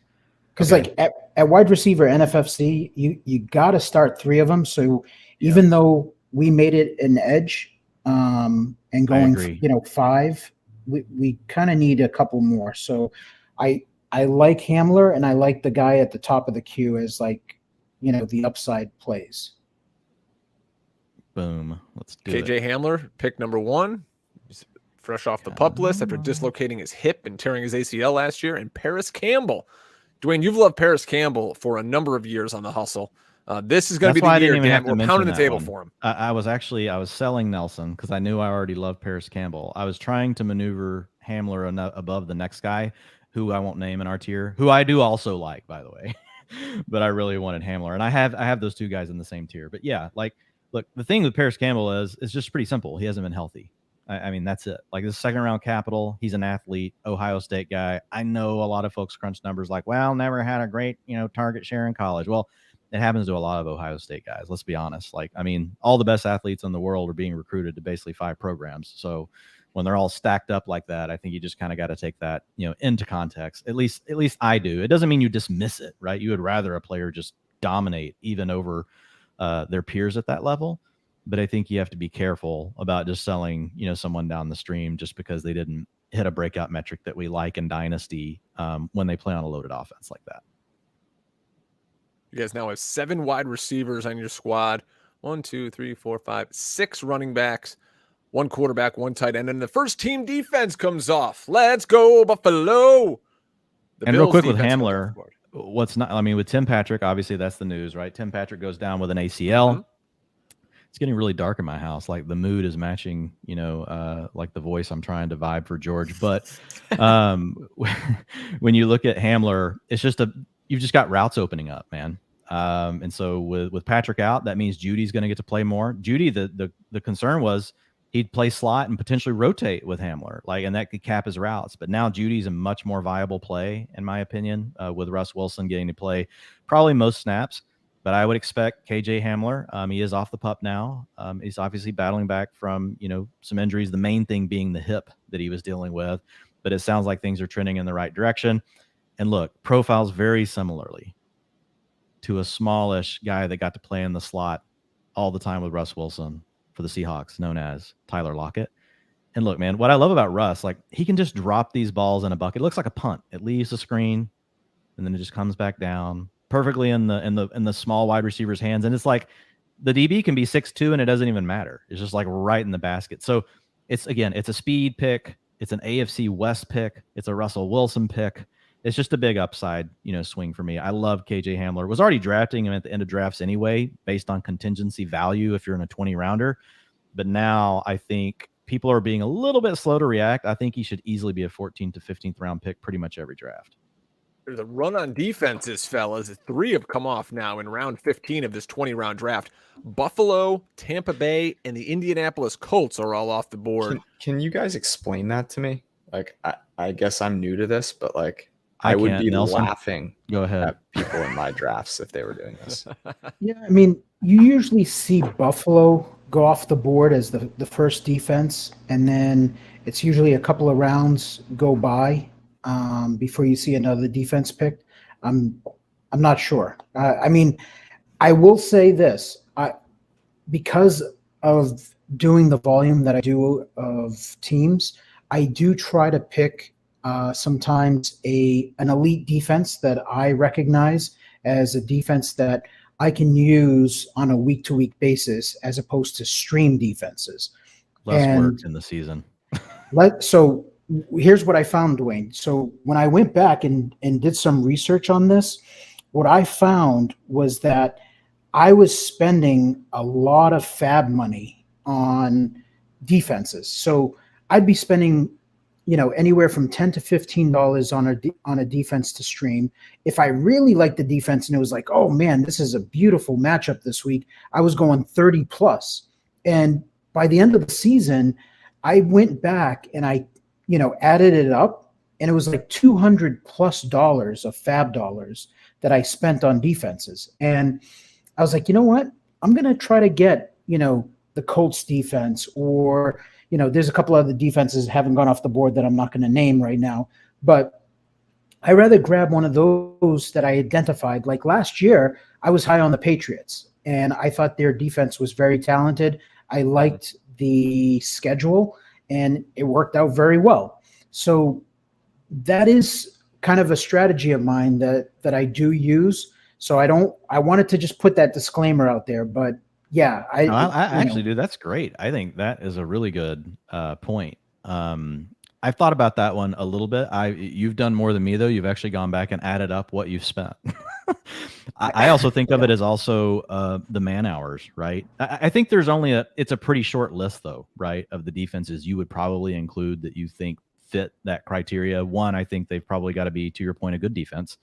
And then two, you've got to like their schedule. Because at the end of the day, a defense that we think is really good, I hate to, it's just the league is geared it this way, right? It's a passing league. Everything's geared. A defense is honestly only as good as the quarterbacks they play. Even really good defenses, like they're gonna struggle, if they have to play all the elite quarterbacks. Now, if you play a team that has an elite quarterback that throws all the time, that still opens up the door for sacks. It opens up the door for strip fumbles, which we love in fantasy football, especially when the big dude picks it up and houses it. Like those sort of things can still work out. Like the Cowboys are a good example of that, right? They were not really a good defense, but they came through on the turnovers, last season with Diggs, which it's due to regress, but you also had a lot of sacks. So yeah, I'm with you. I like it. And I'll be honest, I draft so many of these, and I'm writing content all week. And by the time I get to Wednesday and I've got to work the waiver wire on like 50 teams and my eyes are bleeding, like by the time I get to the last one and I'm like having to stream a defense, I'm like, oh my God, like I wish I just had a good defense. I wish I didn't even have to look at this team right now. Yeah, George, sure. Your picks in 15 and 16, Hunter Henry, the New England Patriots, and Donovan Peoples-Jones, the second-year man for the Cleveland Browns. Someone has to emerge in Cleveland, okay? So we know we have Amari Cooper.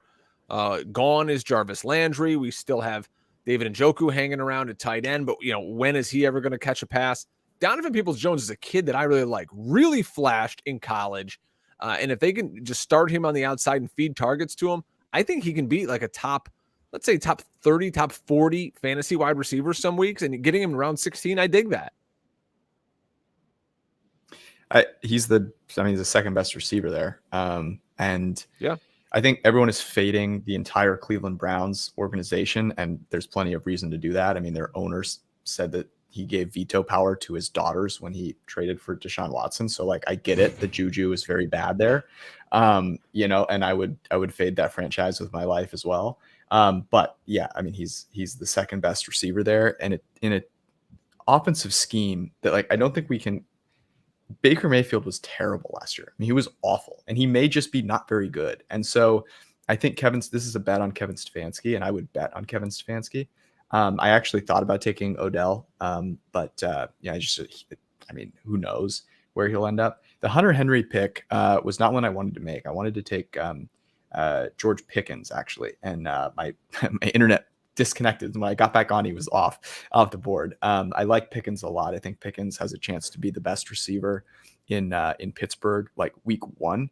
If they could find a quarterback that could throw the ball in the ocean, that's a good one. But with Hunter Henry, I look at the New England Patriots, and once again, they have no receivers that I would be moderately excited about. And so they've invested in Henry. I think Mac Jones will find his tight end as like that that kind of go-to target. So I don't love taking a backup tight end, but there were teams taking defenses ahead of me. So Nelson, right, we're back on the clock for Team 12. Thoughts here, and after your spiel on the defense, if there's one you like here, I'm open to it. You have to take one now.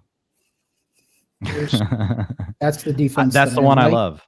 That's the one I love. All right, so we're definitely in agreement. We'll take that one. What do you want to do, tight end or running back? I like the running back you have here because honestly, after this one, I don't even know what I'm doing. Okay. Let's do it. There's still some names, but I like this one. All right, let's do that. Because honestly, I'm fine drafting one tight end in these things.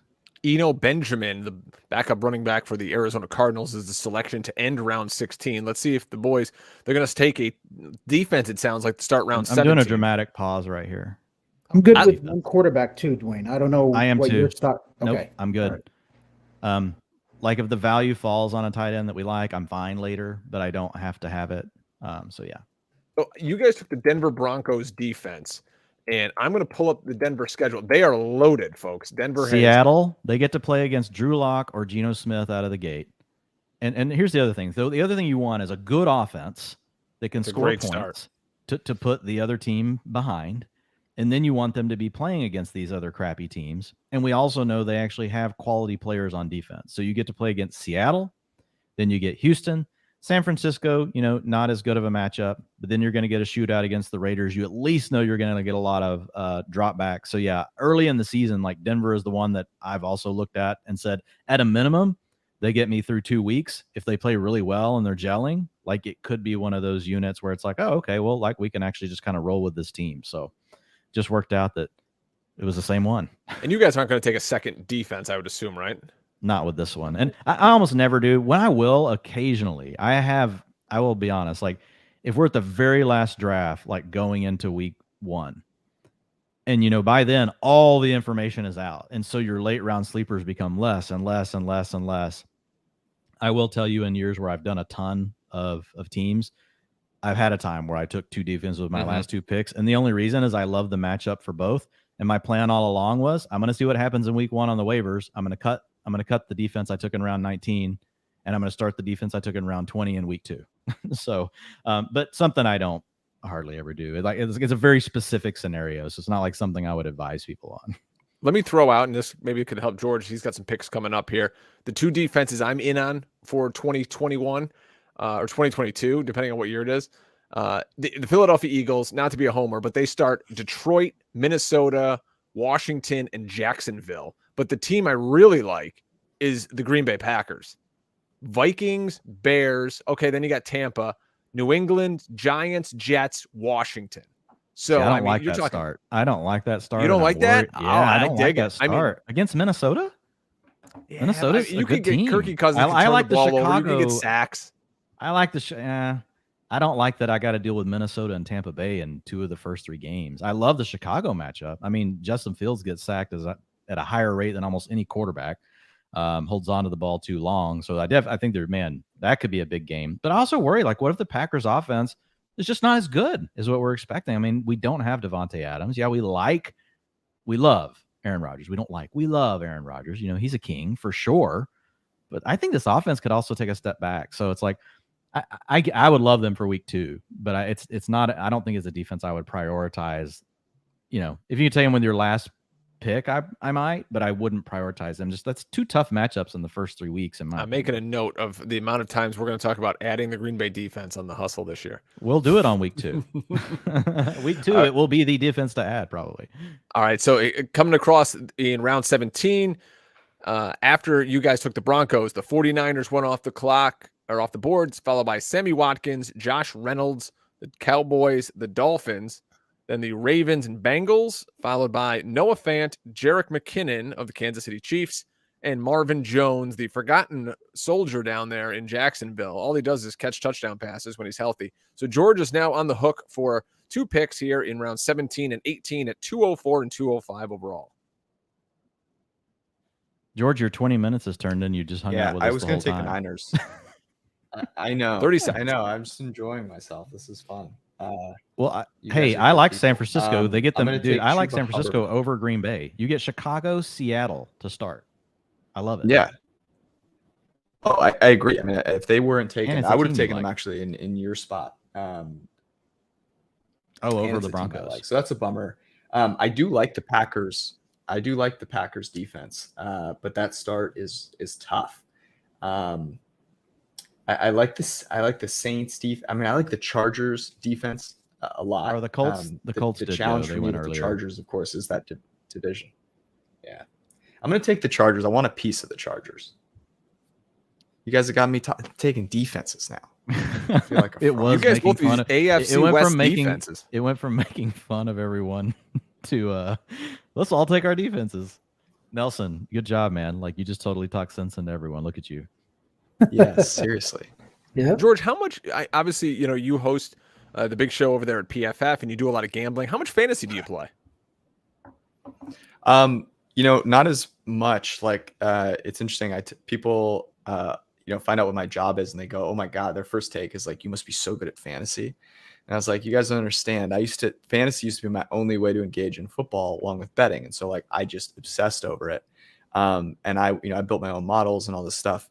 And now literally what I did today, where I prepared 5 minutes before, is what I do with most of my drafts. I play in 2 leagues that are competitive and, pretty sizable buy-ins. And those are both 2 quarterback auction leagues. So it's a very different, kind of thing. And, there it's so much of it is intimidation, knowing who you're playing against. Auctions are a wild world, especially with, Superflex. So, I do those, and I'll do a couple, I'm going to try and do a couple of these kinds of things this year because Dwain has gotten me excited about them.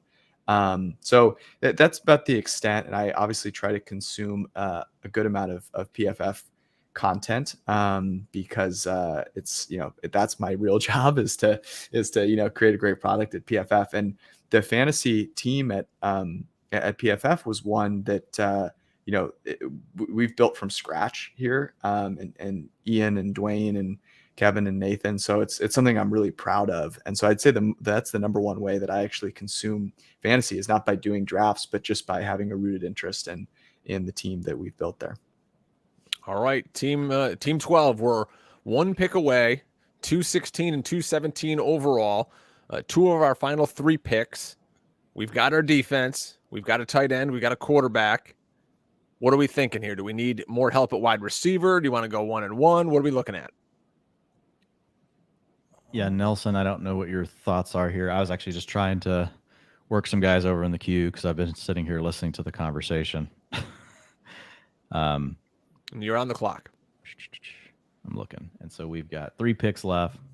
So Thoughts, I don't know Nelson? if you have a preferred kicker, but I don't mind Broncos kicker. So it's not the actual kicker, individual kicker. It's team kicker. You get the team. Yeah. Yeah. I like Rams and I like that. Broncos. Yeah, I And like the then- stack too with the defense. Like a lot of times the kicker and the defense have the high correlation. Yeah, I just think Denver offense is going to be moving the ball more, and McManus is a pretty good kicker. So yeah, altitude. yeah, yep. All right, I like that. And then the other guy is at the top of the queue. And for our build, I think like he could make some sense come week 1. Okay. No, I'm good with it. And it's a player that I've never drafted, so I get to draft them. But no, I think so we'll go ahead and take it. So it's just a situation where right now everything's up in the air. J.K. Dobbins came out and said he wasn't going to be on the pup. He is on the pup. We've already heard that Gus Edwards is really in question for week 1. Everybody loves Tyler Beatty. I like him too as a prospect, but here's the thing. They don't really use a passing down back, and that's really what he is. Maybe he can break the mold, and maybe he really flashes and they decide they want to use him more. Mike Davis is the definition of a jag, but a jag can actually succeed when you've got a quarterback like Lamar Jackson drawing all the attention away. Now part of it is I'm not trying to dismiss the Ravens running backs, but that's why they have 5 and 6 yards per carry, folks. Is because the defense is worried about what Lamar Jackson is about to do. And the magician, takes everybody one way and then the running back goes the other. So yeah, I'm fine with Mike Davis. I think to your point, who knows what's going to happen there with the health. Right. And you never know. Mike Davis if he's the 3rd running back on the team and everybody's healthy, he could get cut.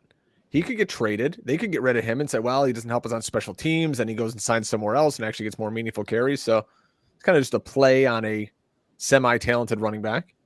Well, let's keep in mind, guys, that Gus Edwards is not going to be ready. He's behind schedule. So he's not going to be ready to start the year.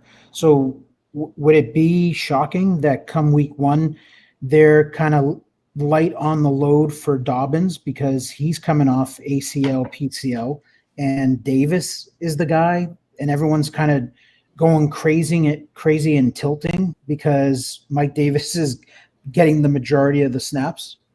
Yeah, everybody, like gnashing of the teeth. How much do we spend in fab on Mike Davis?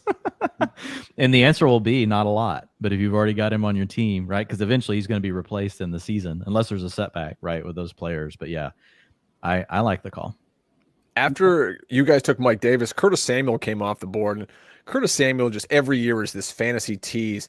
You know, we saw glimpses of what he could do when he was down in Carolina with the Riverboat Ron, and now in Washington, he just has never done it because he can't stay healthy. If he can stay healthy, guys, you now have McLaurin got his money. You've got Jahan Dotson out there, so he can just play in the slot. He can just kind of be this gadgety guy. Is this finally the year, Nelson, that Curtis Samuel comes through for us? No. I like him, actually. I like him late because it's a talent profile thing. Like, you just go back and you look, he has actually shown us in the past he could do it. In fact, he would have had an enormous breakout season if it wasn't for the quarterbacks he had to play with 3 years ago. But he can play outside. I've seen him get open against some of the best corners in the league. He's also a player you can move all over your formation. If you want to use him in the backfield, you can. You want to play him in the slot, you can. He can actually beat defenders outside. The big question for me with Samuel is really just been, can he play outside? So he's a guy I honestly take a lot late, just on the talent profile. But the health is a big question. But at the end of the day, I do think it's kind of hard to find a profile of a receiver that, has been paid as much as him. And he was paid for the right reasons, in my opinion. He wasn't just a guy that someone overspent on, but he just wasn't able to stay healthy at all last year. So that's just my 2 cents on him. George, taking the advice that you guys had on the team defense, team kicker stack. He stacks George, the Chargers You better kicker. believe it. You better believe it. All right, your last pick of the draft here, George. What do you got? Going out with a big swing here, or what are we doing? I want to make a big swing. Want to take someone that has, league winning upside. In round 20. 2 words, Taysom Hill. It's littered. Hill. What I'm going to do is I'm going to take a player, that represents grit, determination. 8 seconds, George. Overcoming the odds, and is going to have a great season this year, and that's Braxton Berrios. Definitely hits on the things we love to see. Berrios is one of these guys that every time he's gotten a chance, yards per route run, targets per route run, like all the things that basically you guys are going to see in the app that help drive. We've got 4 factors that you're going to be able to easily see, and talent is one of them. And all the things I just named, like, fold into talent, right? And then it grades the situation, the team situation, the quality of the offense. It grades, how much competition do they have for targets? And then lastly, but not least, it's about strength of schedule, which is really a blend of not just who are they playing on defense, but how many shootouts could this team potentially be in? How many other really good offenses do they play in? But Berrios checks big time on the talent box, a little bit buried right now on a depth chart. But it's one of those, I like swings like that late because, once the NFL season starts, chaos happens. And then once chaos happens, as long as you have talented players, on your bench, there's an opportunity for those things to show themselves early. And if not, you can cut and move on, and it's a guy that you monitor later. But I like the Berrios pick. I think it should be it should matter that team was a complete trash fire last year, and yet he played well. At an 80+ PFF grade. And Zach Wilson, this is a key fact, okay, for all you people out there. Braxton Berrios is dating Sophia Colpo, is basically a supermodel. That entire family is supermodels. Zach Wilson, newly single. I have a feeling that he will want to hang out with Braxton Berrios more and more and more. That's the type of analysis. I don't know if that's making the app. But I'm just saying now those 2 guys are Instagram close. open right now. I'm checking this chick out. Yeah, we need some sort of we're definitely going to need an indicator for that, George. I think Berrios will be the only guy that when you filter to that, he might. Well, it's the NFL. We probably have some other things. Here's what's interesting. Here's what's interesting is so the Culpo sisters, Olivia Culpo is like Miss Universe, whatever. Her and Christian McCaffrey have been dating for a while. He basically has not played, multiple games in a row since that has happened, unfortunately. But Berrios has had the exact opposite, where he has performed much, much better now that they've started dating, or at least has stayed on the field. So yeah, that's my Instagram analysis for you. I found her on Instagram. I can confirm. Yeah, I mean, she's a wonderful person. She's doing all right for herself. Mm-hmm. So, all right, Matt Breida goes off the board right before you guys. Dwayne, the queue is fucking blown up, brother. Sorry. Who are you guys taking with your last pick? Nelson, what are you thinking? Whatever you want to do here. I'm honestly good with any of the guys you have in the queue. I've been marking off my stuff as I go, just real quick, and I'm pretty caught up. There's nothing else standing out to me that I'm like, oh my God, like this, can't believe this player is still here. The one other name I would mention is Tristan Ebner. Has a chance to take over the passing down role. Did he go? Okay. Yeah. So I was listening to George's supermodel. When people start talking about supermodels, I get distracted. On Instagram too. Yeah. Yeah. So 18.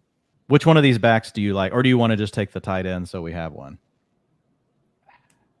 I'm okay getting a tight end, once the season starts. I am too. So which back do you like here? Let's take Lindsey. All right, let's see if I get Lindsey in the queue in time. I did. Philip Lindsay, the Indianapolis Colts. Boom. I bet most people in your fantasy league wouldn't know that Philip Lindsay was on the Indianapolis Colts. And Lindsey's another guy. Like, it's kind of similar to Samuel, right? Like, he's just been injured, but like early on as a Bronco, like we liked him. He's not like a real shifty player like some people think because he's small, but like hit the gap and go. And if Jonathan Taylor goes down, I mean, Nyheim Hines is not going to carry the load rushing. My guess is they turn into a little bit more of a pass-heavy team to get Nyheim Hines on the field more if that happens. But I think right now, like, how's Philip Lindsay not in the conversation to help handle maybe half the carries for the Colts with a good offensive line? So, yeah. I mean, no one wants to talk about the possibility of Taylor getting hurt, but what if he does? Right. If he doesn't, I'd be very mad, and I'm going to blame both of you for it. Oh, wow. Look at that. Look at that. Look at that. That on the corners, symmetry is really, the corners. Really something. We're going to look back. JT 1-1. Yeah. It's Philip Lindsay, sad. 2012. I love it. I got to screenshot this. I may be sending this to George at some point in the season. Yeah, you might be. Yeah. George, let's get your thoughts on your team before we wrap it up and get you out of here. Thanks so much for hanging out with us again, everybody. Thanks for having me. Follow George on Twitter at PFF_George. You guys probably all listen to the PFF Pro Forecast show.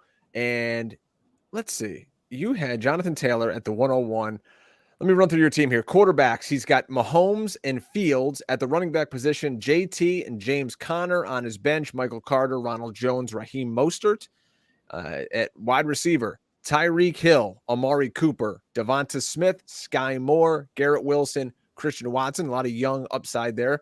Throw in Donovan Peoples-Jones and Braxton Berrios. And then he's got the Chargers kicker and defense. So what do you like? What do you not like? Any mistakes you might have made? Things you might have done differently?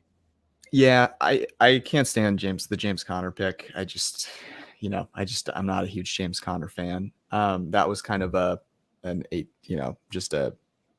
don't know. I don't love it as I look back on what I have. I think, JT. You wish you would have gone receiver there and just waited a little bit on the backs. Yeah. Yeah. I wish I had gone receiver there. But I do like the young receivers I have. I think you need, a guy to pop, obviously, to win something like this. I think George Kittle, that's a bet on Trey Lance. So even though I don't have Trey Lance, it's a little bit of a bet on him. And the Mahomes pick, I look at Allen, I look at Herbert, who went, a decent chunk ahead of him.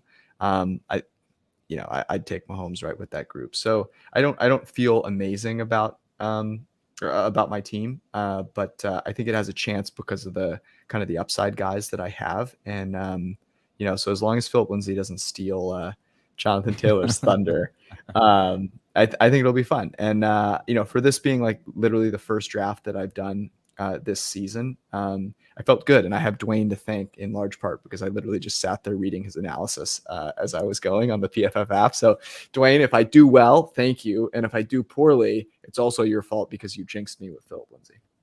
If you do poorly, you just misread my analysis. But anyway. Yeah, exactly. And Nelson, it was great to meet your brother, and thank you for dropping some knowledge. And Drake, thanks for hosting. This was really fun. Thanks so much, George. Enjoy your evening. Thank you so much out there. The other gentleman who joined us tonight, Nelson Souza from FTN. Man, I'm so glad I finally got to talk with you. I've been following this guy on Twitter for years at @the_franchise12.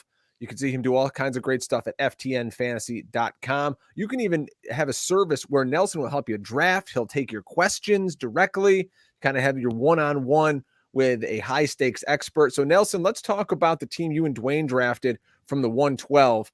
Kyler Murray's your quarterback, Saquon Barkley. Then you start running off a bunch of kind of guys we're hoping come through for us. Josh Jacobs, who I think could easily score you guys 10, 12 touchdowns.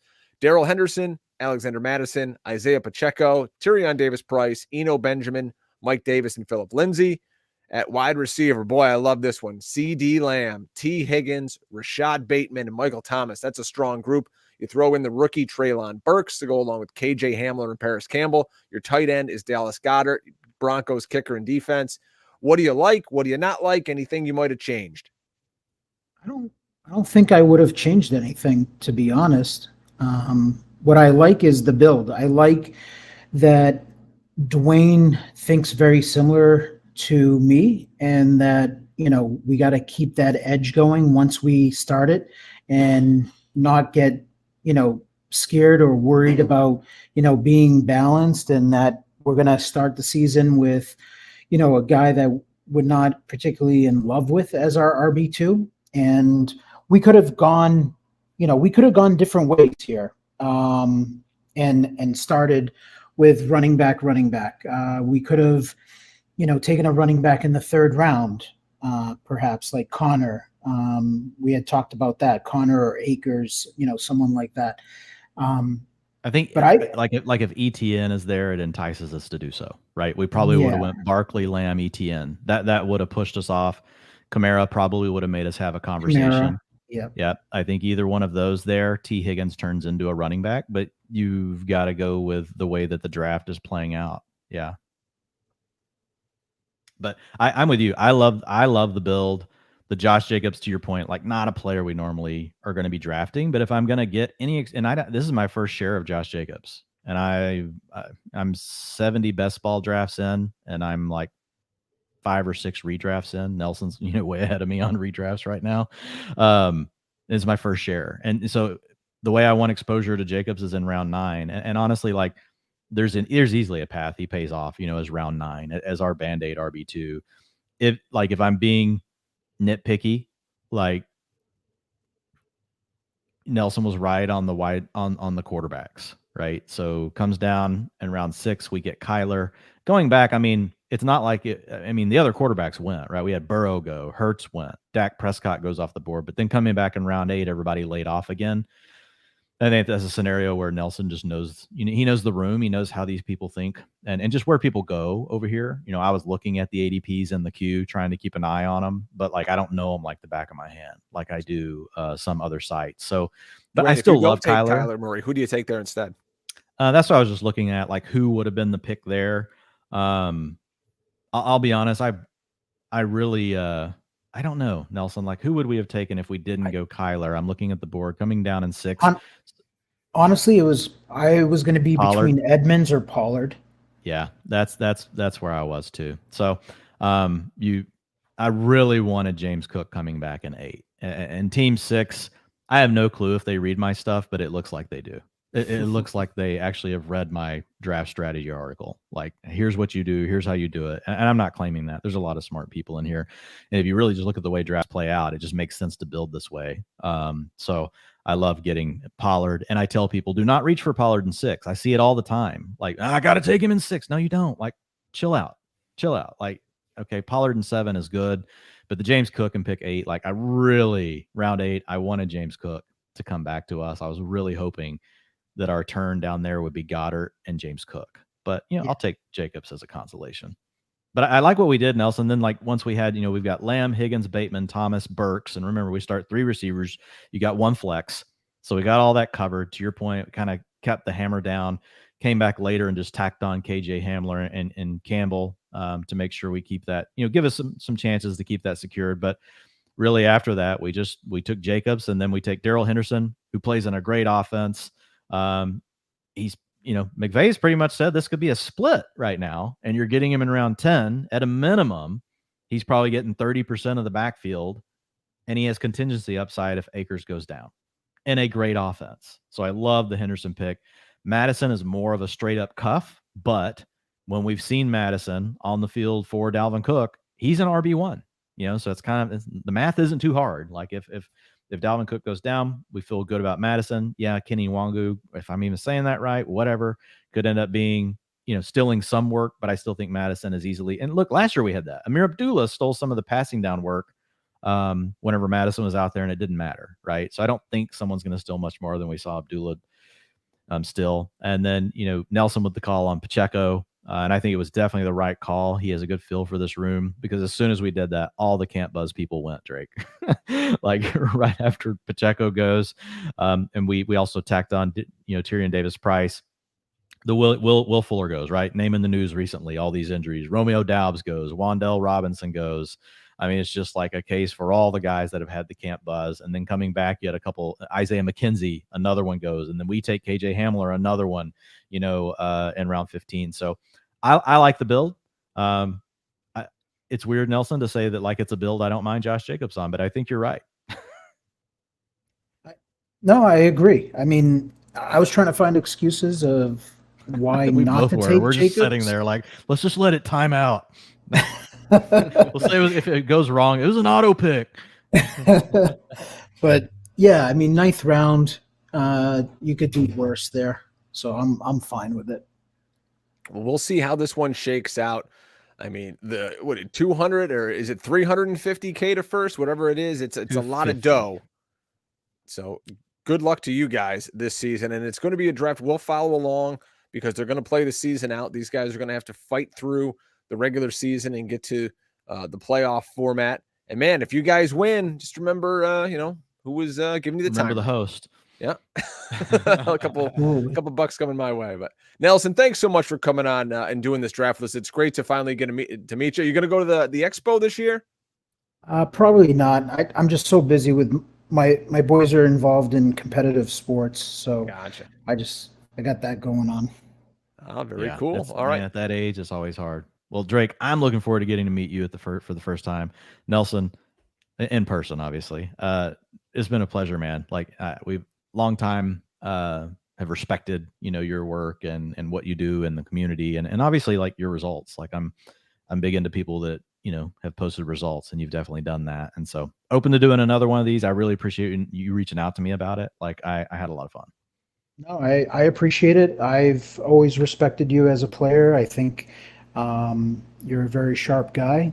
And Brian, excellent host. I appreciate you doing this. And you guys have a good night. All right, folks. Appreciate it, man. For Nelson, for Dwain, for George, I am Brian Drake.